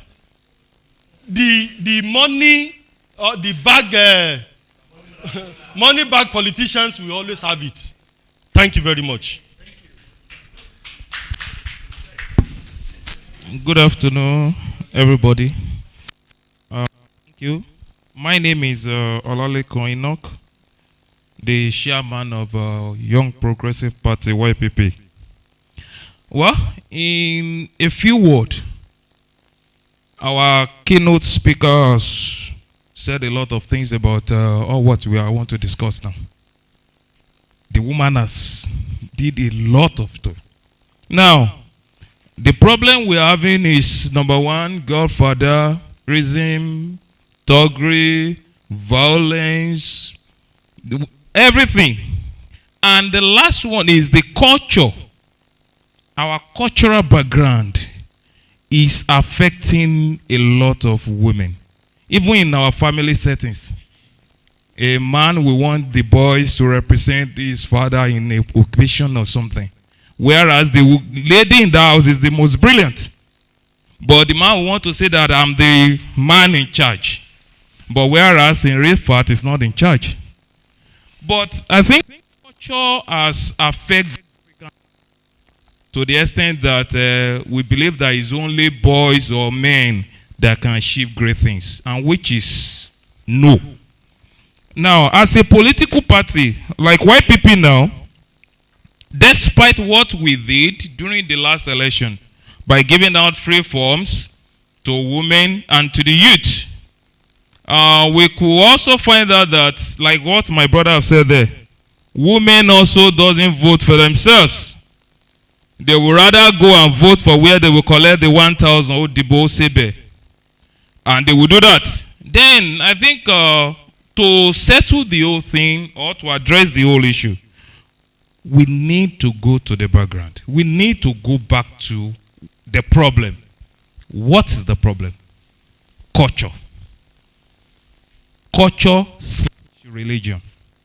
In one religion, it is even wrong for a woman to lead in the front during their prayer. It's even wrong.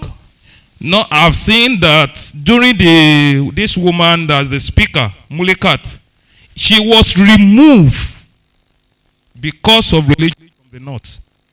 Because some are saying it is wrong for a woman to lead as the Speaker of the Federal Republic of Nigeria. I think culture and our religion has to do that. And we have to go back to that.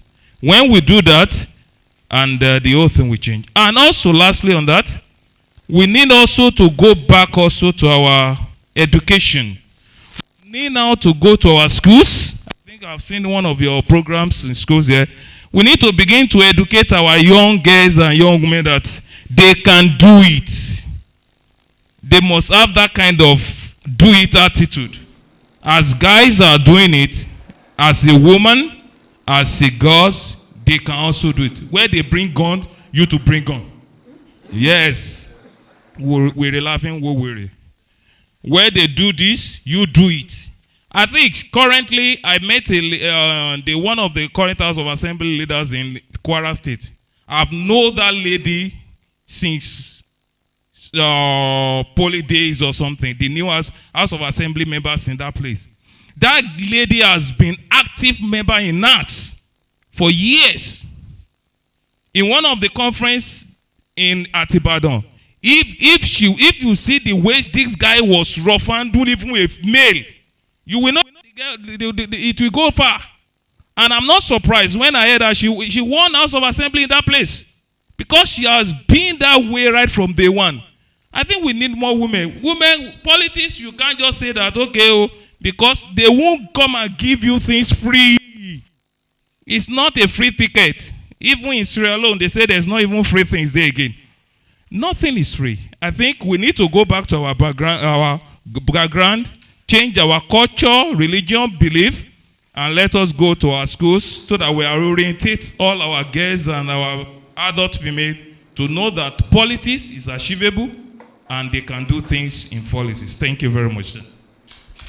Thank you very much. The floor is still very much open. Okay. You raised your hand the other time, sir. Okay. Good afternoon, the party chairman and all other audience. And I want to appreciate the organizer of the program. My name is Odeshola Olusheye, the Osun State APP chairman. I want to say the women, they are the major problem. Because one of your questions is that are we the party chairman, are we the one depriving them? The answer is no. If you go to the high neck, the statistic over there shows that we have more women as the voters. So I think if they love themselves and they have women as a candidate, they should be able to vote for their candidate. So when you look at it, and the women, they value money than anything. All what we are saying, if they want to contest now, they will add more value to that money they have. They don't want to spend. And at the same time, somebody says they would like to follow where there's money, where they are selling money. For example, they want to collect money for a better from a candidate and leaving their own candidate behind. And if you look at the statistic the other time, in 2019 we have something like 2,000 plus.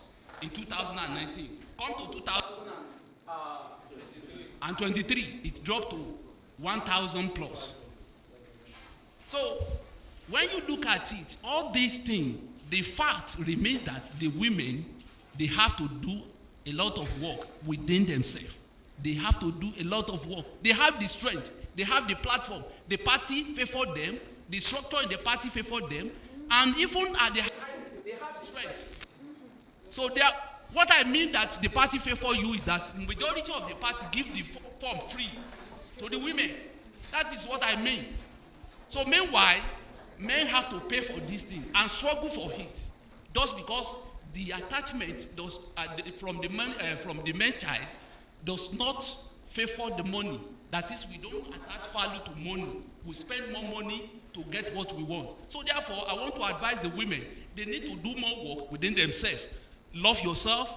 You have the strength. We have more voters from the women's side. Go to the high neck and look for the statistic. You will see that in the statistic of the voter from the high neck, we have more women. So thank you very much.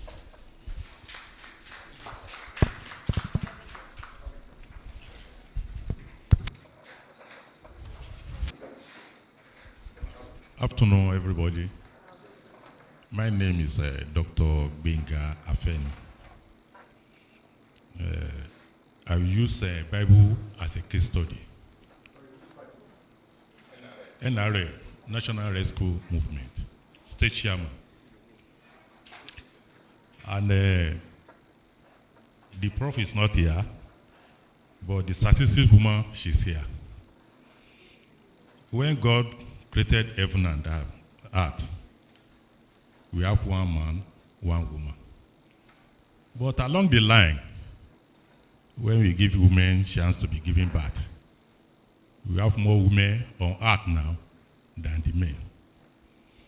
And when you go around, if you go to the bank, go to teaching, go to local government, name any employment, we have more women than men, including teaching. And the question we ask you, which job do you want to even leave for all women? Because as the situation is going now, if we give you 35%, I can tell you in the next 20 years or 50 years in Nigeria, there will be more than 80%.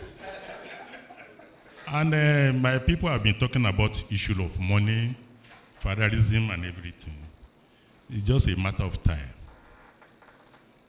because we are getting wiser daily in all aspects of human endeavor.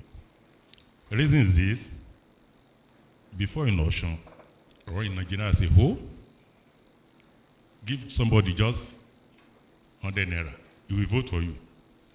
Even sometimes you will not give them anything, they vote for you. Immediately you get to Abuja, you forget them. These people now remember, okay, before you go to Abuja, give us money. So even though you get there, you do not remember us, they have nothing to lose for that day. But, and I look at it, put it on hypothesis test, this money will not work again as time goes on. In the last election in Osun, some people will collect money from party A and vote for another party and collect the money. So with money in politics in future will not work again. The issue of fatherism will not work, because in the days of Awolowo and everything, they just appoint somebody, their friend, from Sibe, all of us to vote. It's not happening again now. And women, they have this, I'm sorry to say, my mother is a woman and I have a beautiful wife at home, this Lakadaska system in anything. If you even give them free ticket, give them free money, they prepare to utilize that money for another thing. Rather than, they can't take risk with their money. It is, no, they can't take risk with their money.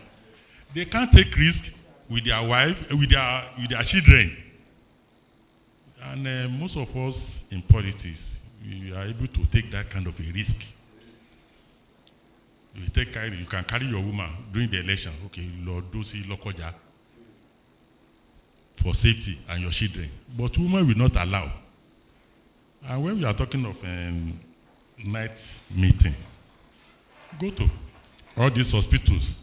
You see lady doctors, nurses who are on night duty. Why can't they come to political party? Where your boss are now? Or bomb shot? And carry, yes, if they are carrying anything, yes. You say yes, Ajomache meeting Elaine. We are going to we are going to hold the meeting together.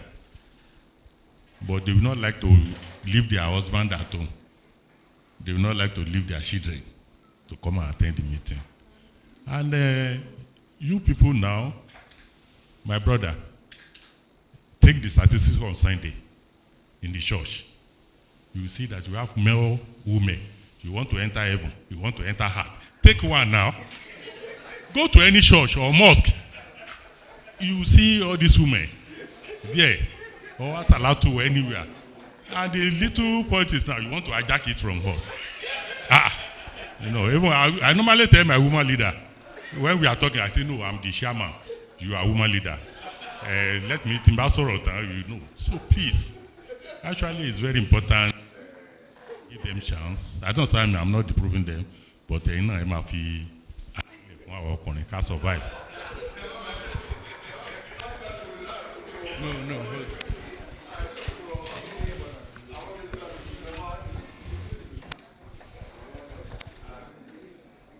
Good afternoon.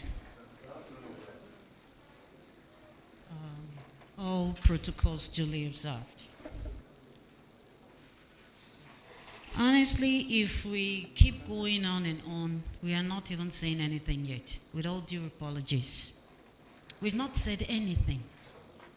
We're talking about the way forward. What do we do?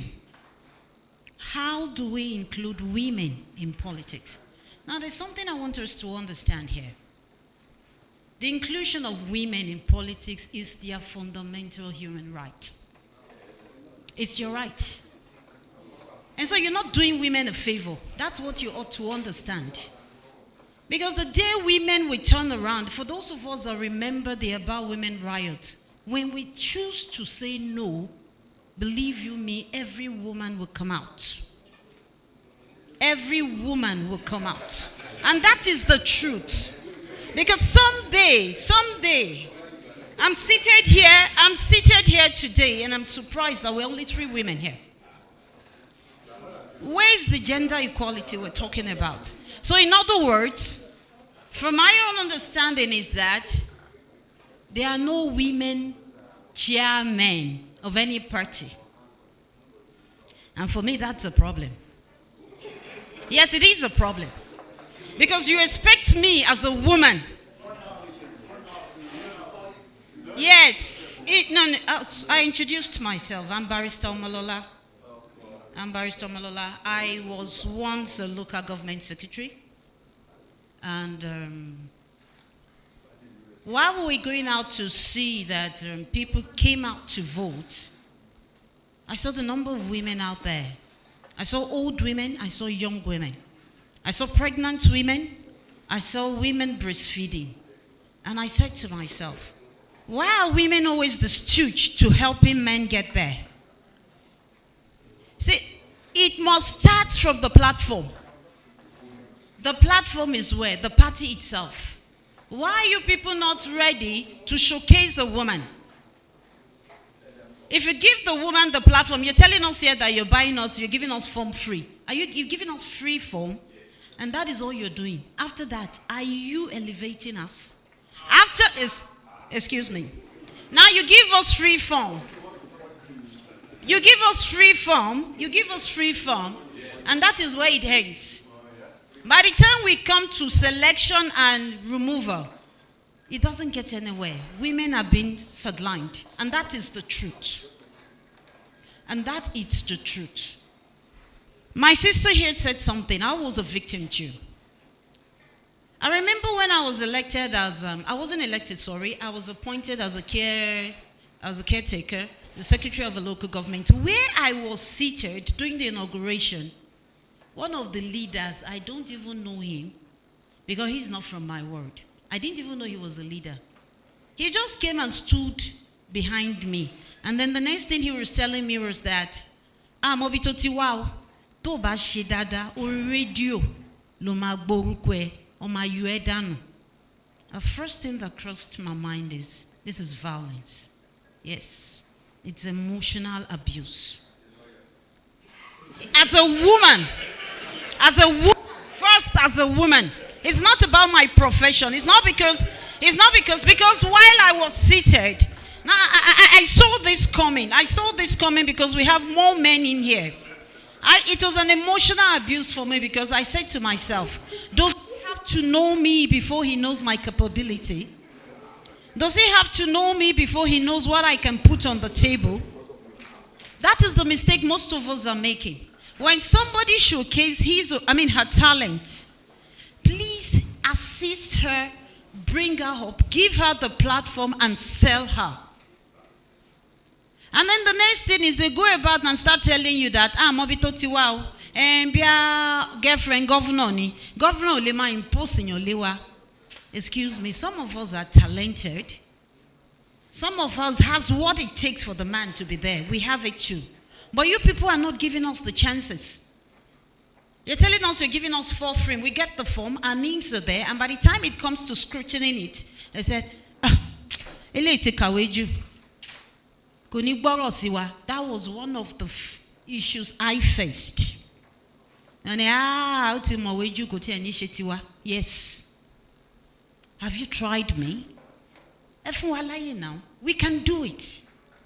We can do it. Give us the platform. That is all we're asking. And so please, you're not doing us a favor. It's also our right. So when you people start making it look as if you're doing our favor, otherwise women will come out on the day of election. We too, we won't come out to vote. But you know why it doesn't matter? No, we won't come out to vote. And you know why I'm beginning to ask myself if that will even count? Because does your vote really count in Nigeria today? Even if we don't come out, we'll still have people to manipulate it. So what are we saying? What are we talking about here? Give the women the platform. And probably we should all go back to our constitution, as in a party constitution. Go back to a party constitution, and probably when you people sit down and draft the constitution, make certain position vacant for women. And so that when you start educating your people, you let them understand that, look, these areas are no-go area, they are for women. And the moment your people understand that, they will adapt to that. Please, we're not begging, it's our right. We need also to be heard. We need also to contribute so as to get Nigeria to where it will be. It's an eyesore of what is happening in Osun State today. And I like the example Barrister Ene gave. As a woman, I am a caregiver. I know what my husband wants. I know what my child wants. So I am in the middle. And so I believe I have something to share. I believe I have something to give. Give me the platform to be able to give. That is all we're asking for. Is that too much to ask? But you know how to give us cheap wrappers to wear and come and dance and entertain you people. But when it comes to sensitive and positive position, we don't deserve it. Please, let's all have a rethink, and God will help us. Please, I would like to say something. As much as possible, let us respect one another's contributions. Please and please, when one is making a contribution, we do not entertain side comments. This is a serious on the table. Let's not trivialize this with our comments. Thank you. Good afternoon to everyone. My name is Victor Akande, Pastor Victor Akande, Osun Accord State Chairman. And I really appreciate the organization of this program. And it's a welcome idea. And it is my suggestion that such a forum should continue and be more often. I have always been of opinion that women should be involved in our politics. It is my own opinion that women not involved in our politics is like a bird flying with one wing. And I believe that wing, that bird, will not fly higher compared with a bird flying with both wings. In the developed country, like Europe and America, women are somewhat involved in their politics. I've seen women who are even prime minister of their country, like we have in Germany, Chancellor Angela Merkel, who have ruled for almost 12 years. I believe giving them this opportunity enable them to express themselves and also to make their own input to development of that nation. When God created man, that's in Genesis chapter 1 and verse 26, God discovered that it's not good for a man to be alone. So I believe we will not be a nation we were supposed to be if our women are not involved, we are not allowed to make their contributions in our political landscape. What we are discussing is what is keeping women away from our politics. One of it is the general outlook on politics in Nigeria, which we need more enlightenment to eradicate from the mind of our people. There is no place that people of a country will have such an outlook on politics, and one we allow is female who we believe is weak physically, not mentally, to be involved in something. The general outlook on politics in this part of the world is bad because they say politics is a dirty game. No one we want is a female to be involved in such a thing. Even for men. Today, when you tell someone you are a politician, for like me, I'm fighting a lot of battle. Because many questions you say, when I say I'm a politician, I just say pastor this team, that the first question is, what are you doing there? What are you looking for among them? So imagine if I will get such a response, being a man, from people. What are you looking for among them? What are you doing there? How do you cope? So first of all, that will be an impediment for women to participate in our politics. because we are talking so much about party politics now. The question is the number of women that will participate in party politics is directly proportional to the number of women who are in that party. And the situation whereby women are not coming to join party. So how do you expect participation among them? When their number is limited, when the time for voting and selection, for sure, they will be stampeded out of the process. So the number of women who are participating in politics are too less. That is the problem we are having. You understand the point? The question is, so we must, I'm just appealing, we must try to involve them. How do we overcome this problem? First of all, it has to do with the party constitution. Let each party make sure, like if you come to a court, what I said that we have like 9, 10 members in our working committee. That will be 3 from each senatorial district. Let one of them, at all costs, be a woman. So that there will be more participation. Their own perspective is different from man's perspective on issues. And they are very intelligent too. They're very, very intelligent and very, very watchful when it comes to women. What you don't see as a man, they see it easily. When a woman tells you don't be a friend to a man, but for you not to regret being a friend to that man at the end of the day, you will take the grace of God. Because they see things. So we need to work on party constitution, whereby the party will give a quota, which is going to be a law that for so, let it be for women, 30% or 20%. There is nothing we can do alone. I believe by putting all the resources God has created together in our political landscape, we are going to make progress. So please, although we are in a state level, we still have the orgas. So if this kind of program can also be at the national level for our orgas, then I think we are going to make an headway. Thank you once again, and I appreciate the opportunity.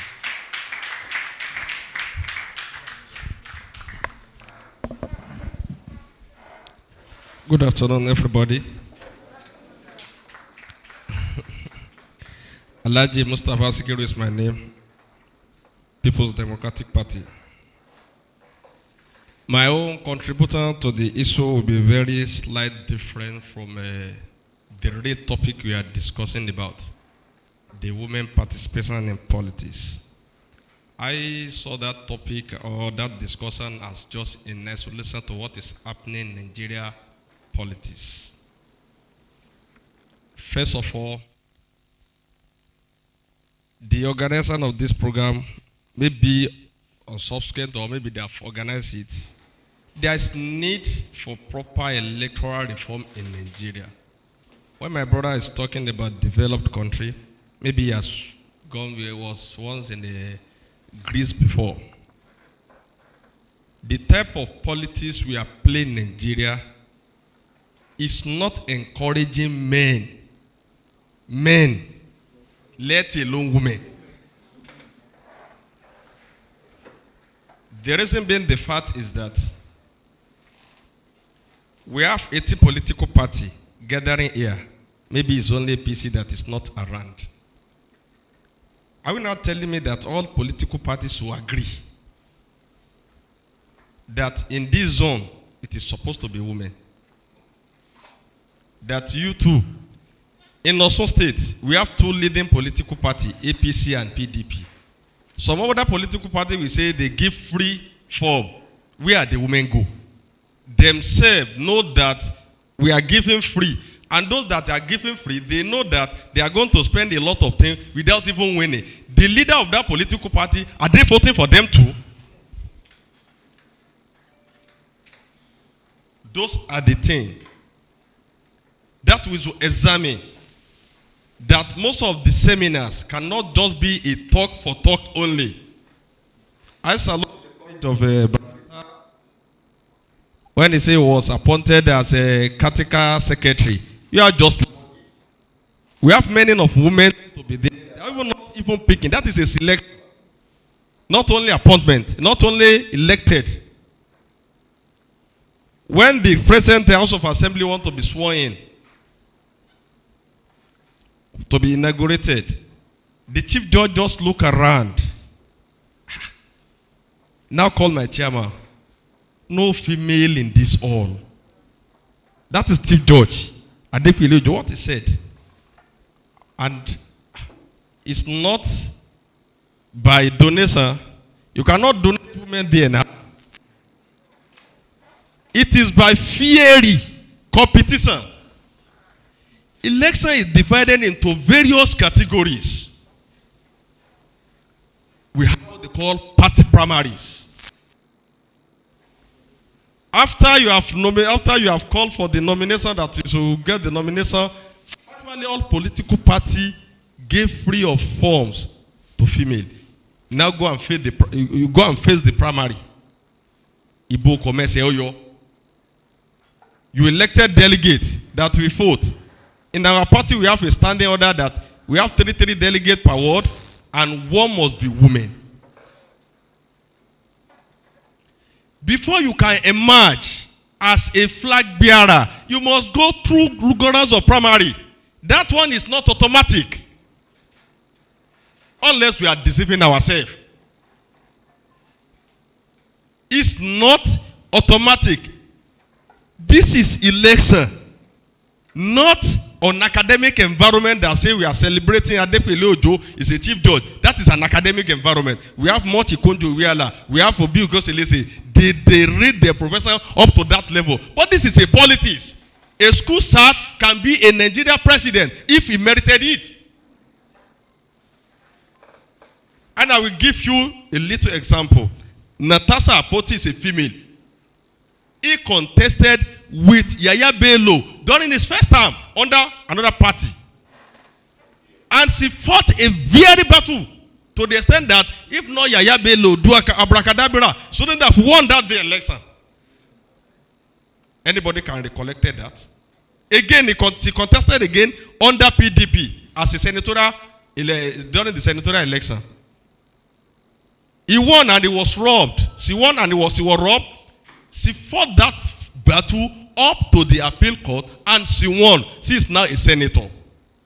Is she not a lady? And I will come back to Osun. In Osogbo local government, during our primary, there's one barrister, Opera in Osogbo local government, Oladojoye. He contested for House of Assembly. She nearly won that primary. She nearly won that primary. Lawal Bamidele contested previously in one, and she contested with that Lawal again. If not because of some leaders, that barrister should have won. That is why he was compensated with board member now. Because he fought and they saw him. They saw his fight.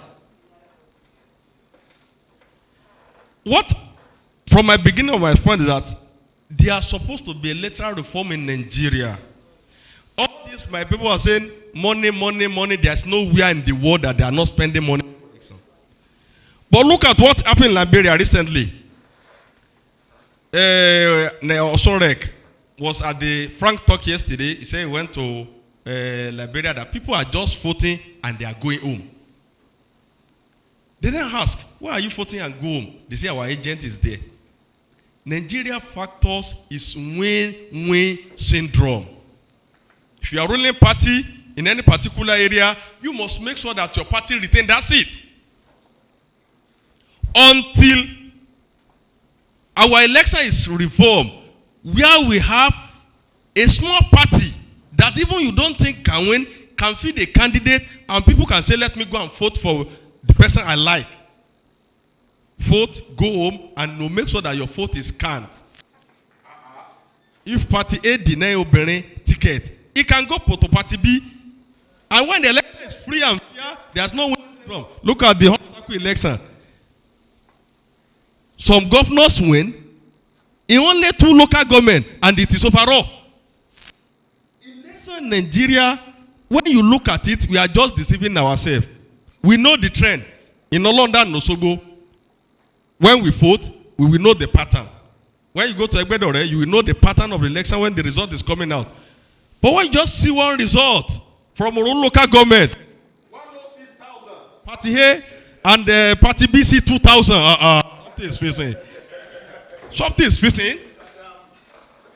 That only vote He will just clear all about 10 governments. And then next he will say, by virtue of power conferred on me, I hereby declare the winner. If you are not satisfied, go to court.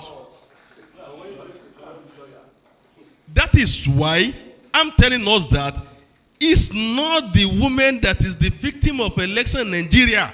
They are only agitating for their right, which is limited. Gender equality. What is the meaning of gender equality?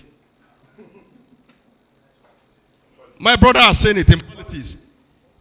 We can only say that in the south. In the north, you cannot even tell anybody. Women leader. Look at that name. Women. Ọkùnrin ló ń jẹ́. In the north. It's not made for women. Because of the religious factor.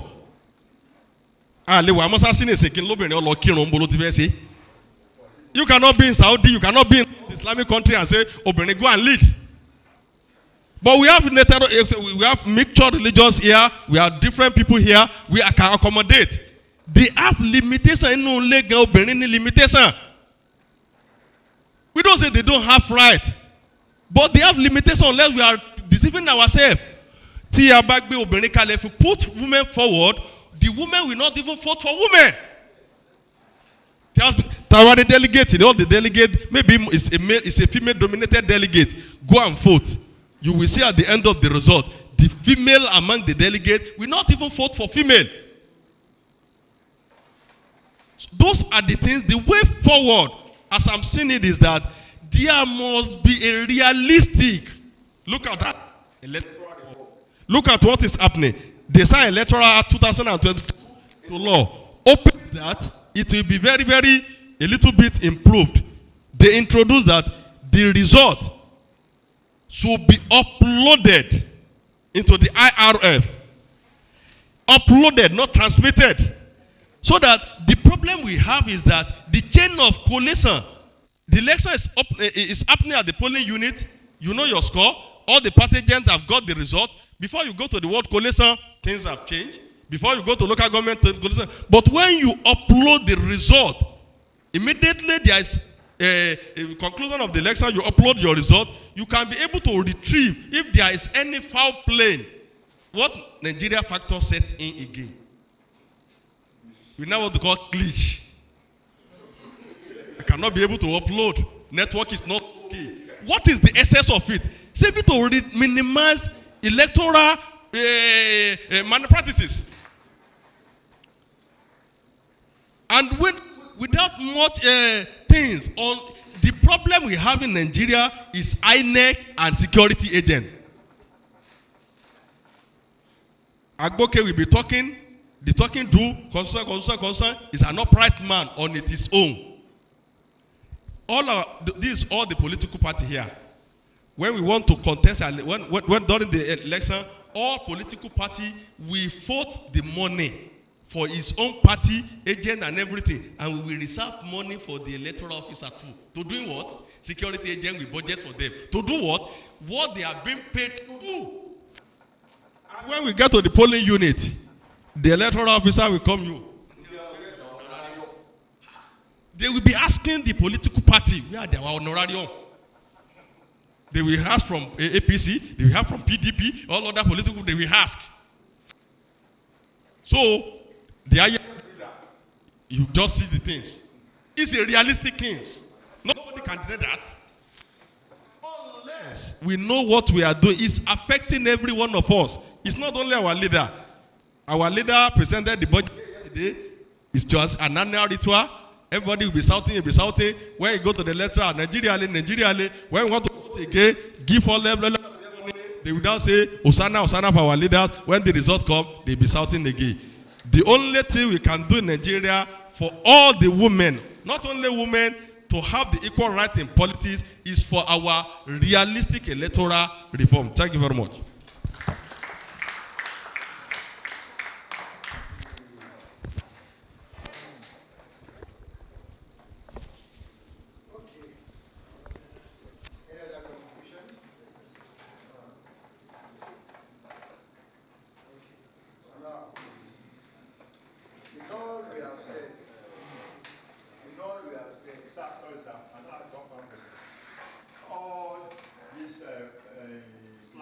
slides that we can we get that paper after that? Hard copy. Hard copy. Soft copies were made available, but we cannot make hard copies. So I was about to say, in all we have said, you know, at the start, I said, is it the case that it is the party chairman or the gatekeepers at the party who deprive the women a right to participation? We all have said a lot. But if I listened enough, if I listened well, only two-way forward has been provided. Amendment of party constitution to favor women in quota, and then realistic electoral reform. Am I correct? Yes. Am I correct? Yes. Okay. That being said, I want to urge us, we, the political party chairmen here, if holistic electoral reforms is beyond us, the amendment of our party constitution in the state is not beyond us, is it? Yes, wait, I'm driving somewhere.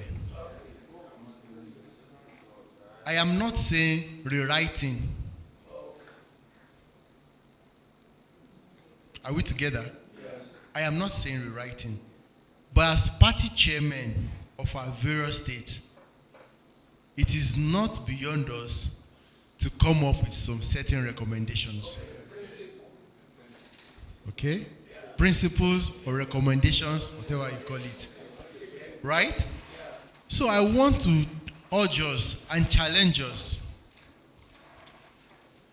If it has been a case of oversight or an act of, pardon me now, carelessness in quote, please, for the sake of the time, the efforts, and our meeting here today, so that it will not be in vain, let us start working towards re-engineering our party constitution to give a further room to women folks.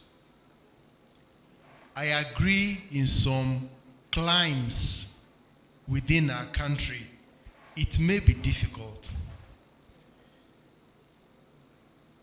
But still, this is our own climb as well. The fact that everybody steals does not make stealing good, right? Do we agree on that? Yes. The fact that certain climes are hell-bent on certain things doesn't make it right, does it? But in our own climb, you know, these things we are saying, they are not things that will happen in just 2 hours, right? It takes time. But we need to start taking the steps now. That is why we have gathered. This engagement does not just stop here. It will continue. But I urge us and I charge us, as much as we know that women are important on the day of election, as much as we know that women are a vital instrument for campaigns and rallies, let us also acknowledge the fact that they are also vital in the affairs of our various parties. Please, we urge us, let us begin to take the steps in the right direction. Thank you very much.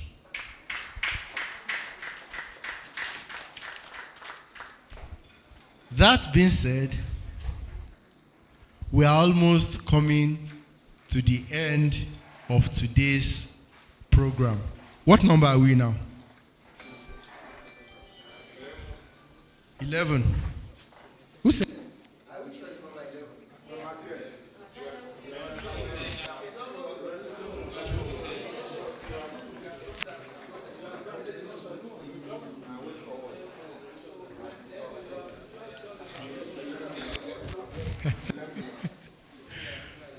Okay, I deliberately asked that question because I want to know if you have been following or not.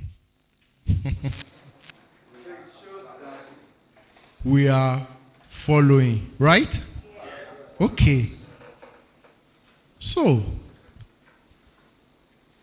a few questions will be asked.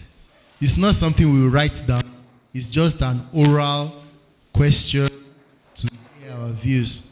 So I will call on the program head of the Rural Development Department, Mrs. Ono Olakbo, to come and anchor that section. We want to hear from you. This session, this particular gathering for today, what do you feel about it? What is good about it? What needs to be improved? What needs to be taken away? And so many other stuff. So you have the floor. Thank you very much. I want to say good afternoon to every one of us present here this afternoon. And like he has rightly said, we have discussed a lot today.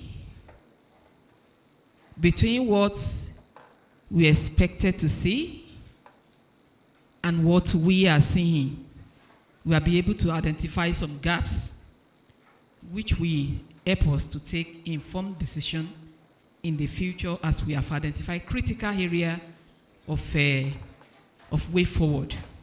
Now, we have been here since morning. You left a lot of things behind. And JDPMC has deemed it fit to invite us to this program. We want to know at this point in time to really hear your views, your perception about the relevance of this program. Does it necessary at all for us to have this kind of program?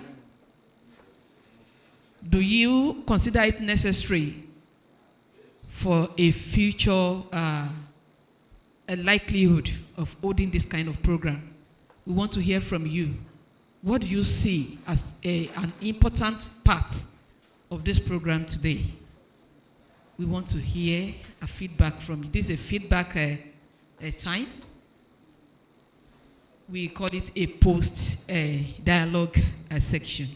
Thank you very much. If you have views about what you consider as relevance of this today's program, so that we can know that it is necessary for us to repeat this kind of program in the future. That is the essence of us asking. It's just a mini assessment of the program we have had today. Thank you. Thank you very much. Once again, my name is Adetunji Olubunmi, the State Chairman of Fashion Alliance. I want to appreciate the organizer of this gathering. In fact, to me, I have gained a lot because there are so many things that we do discuss, talk, even generally we know as politicians, but that we do not attach so much importance to. So but from this discussion so far, I have enumerated so many things that I, on my own part, that will relate to the national body of my party. And I believe when some of my people are recommending that there should be party reformation as per gender inclusiveness, I know from my own side, I don't know of others, but from my own side, I know what I will relate to my leaders and my suggestions to them, so that if things can be done to include more women in my political party.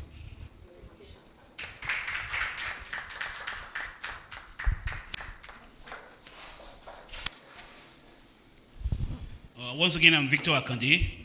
I want to give kudos to the organizer of this program, and I say bravo. The program is very, very educative and very, very intellectual tasking, and personally I've gained a lot, and there are a lot of things one can imbibe to make sure that we have a very good society that's enviable for all of us to live. But in case of next time, I would say it would be very, very good if that is allowed for us to know ahead of time the subject we'll be deliberating upon, so that we can prepare very well, we can make research, so that when we come here, we can all rub mind together and have a very constructive discussion. I think that will be fine. Thank you.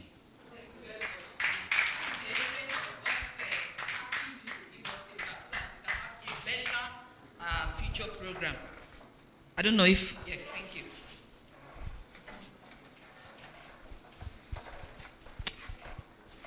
Anyway, thank you. My name is Timothy Agbo. I'm a journalist. I write for the Point newspaper.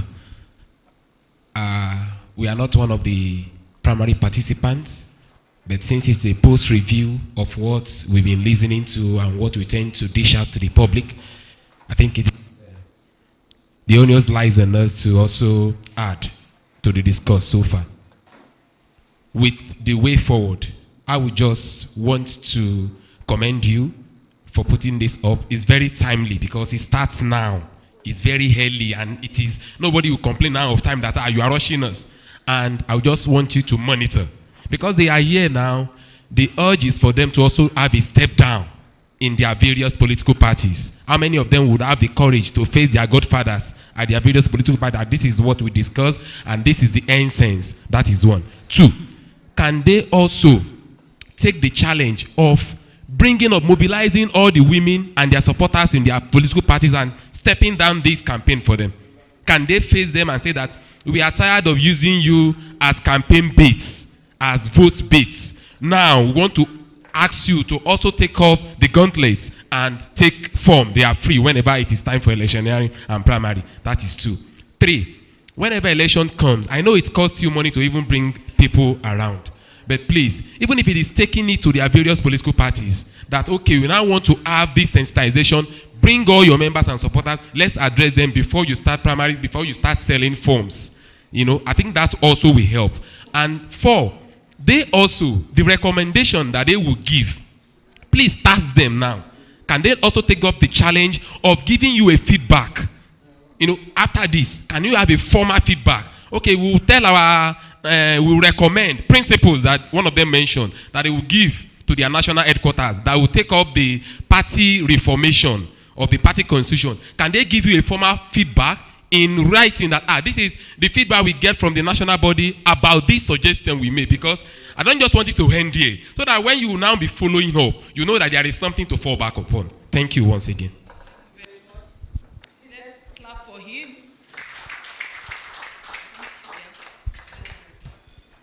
Good afternoon once again. I really thank JDPMC for this program. I like this one very much. And this is an advantage for Alaji, sitting down there, to know me more and better. So, and I want Alaji to take this, the point of this program of today. I want him to take it to the remaining executives, so that they will find something to do to it. There are a lot of women in the PDP that are inserted in one political post or the other. So if they are telling you that there are no women standing up for a particular political post, it's a lie. We are many there that are fighting for one political post or the other. So it's just because we are not being brought to the limelight. So I want Alaji to do something on that, So as the last speaker said, that they should give you reply on what you have feedback on what you have discussed so far. I will be, it will be very, very appreciated. Thank you. Good afternoon, everybody. My name is Adebayo Lasukomi. I'm representing the APM chairman. I'm the youth leader in APM. I want to appreciate the opportunity given to me to be among people sitting here. And I want to appreciate the contributions of my leader. Let me say my leader. Because they are my father and they are the one grooming me up. I'm a youth. I want to contribute. I want to appreciate your efforts bringing this kind of events. At least we can learn, like all these, they have one tribe there that they do believe it is their land, nobody can dominate it, and it's a woman that win the election. And the woman come from Labour Party. It's not from the two big political parties we know, that is APC and PDP. It's from Labour Party. So, I want to challenge you. You said you contest for a post in PDP, and they deprive you of it. Why not go into another political parties? And come from, Natasha Aputi went to SDP and contest for governor in that party. But when PDP realized the woman is very strong, they call her and they give her senatorial seat, and she won it. So if you can go to other political parties and the PDP say that, no, you are strong enough, they will call you back. You are not the one to even be begging them. They will beg you to come. So my own point is, let a woman realize that they can go to other political parties and win too. Thank you. I wanted to say something. I saw in trying to, I know doctor will not dodge this out. What is the relevance of this program?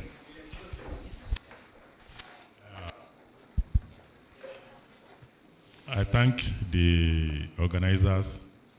They've made a very good impact on mostly the less privileged and disproved people. Because going by the number of women they've spoken to, they show us on their screen, I know they have done a lot of, and I know in some times to come, most of them will come on board, and we are going to achieve that. We are going to achieve what we want for women. That's my own. You've done a lot of things. Let me add this. This is a political setup. When you are going to have this kind of program, we're supposed not to be the revelation. We're supposed to be the genesis. You need to call us first. We want to be doing this kind of thing.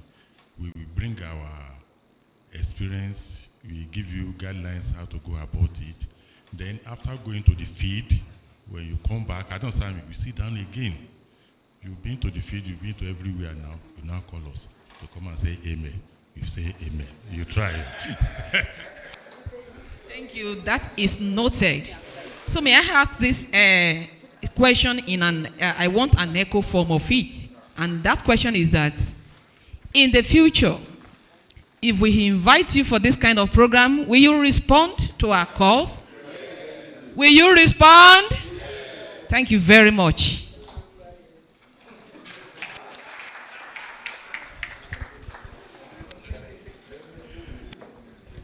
Let's put our hands together for ourselves once again.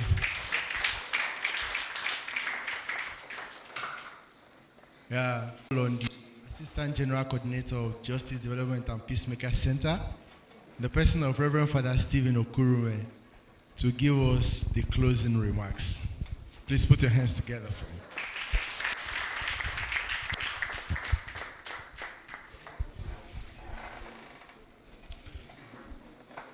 Thank you, everyone. I was listening to Doctor. He said, you have not said anything since. I was paying rapt attention to everything we are saying. In the first place, let me thank all the contributions, all of us, the contributors today, all what we have said. I want to thank you for those inputs of yours. I want to thank our speakers, all of us. Even so. Recommendation is your opinion, and everybody is entitled to his opinion. We can actually influence, we can support. You see, of women in society, in fact, you can never underestimate it. At home, you know, they take care of their wives, the children and the husband. Different activity at the same time. So women can multitask. That one should give us. So this program is to encourage all of us. Many other stakeholders have been contacted. You too, you have been contacted. Let us actually begin this journey. Let us start now. 2020, begin now. So as stakeholders, I'm encouraging us to please put all this into considerations. And lastly, having said that, I want to thank all of us for all our inputs. And I pray as we go back, the Lord go with you. Thank you so much. Right after now, we will conclude in here. Before we leave, all of us together will go out there and have a group photograph.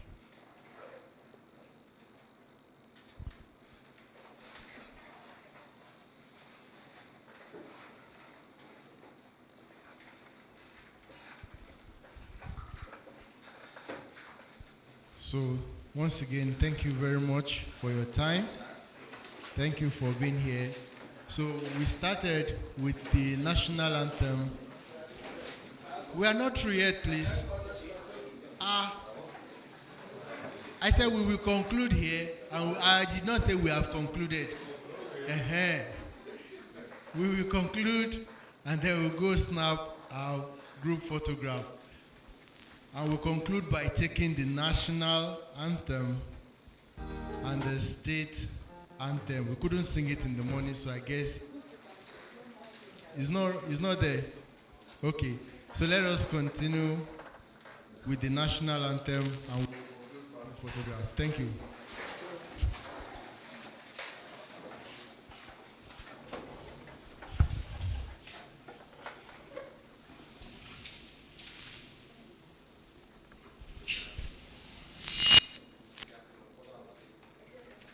Okay, so let's go with our mouth. 1, 2, go.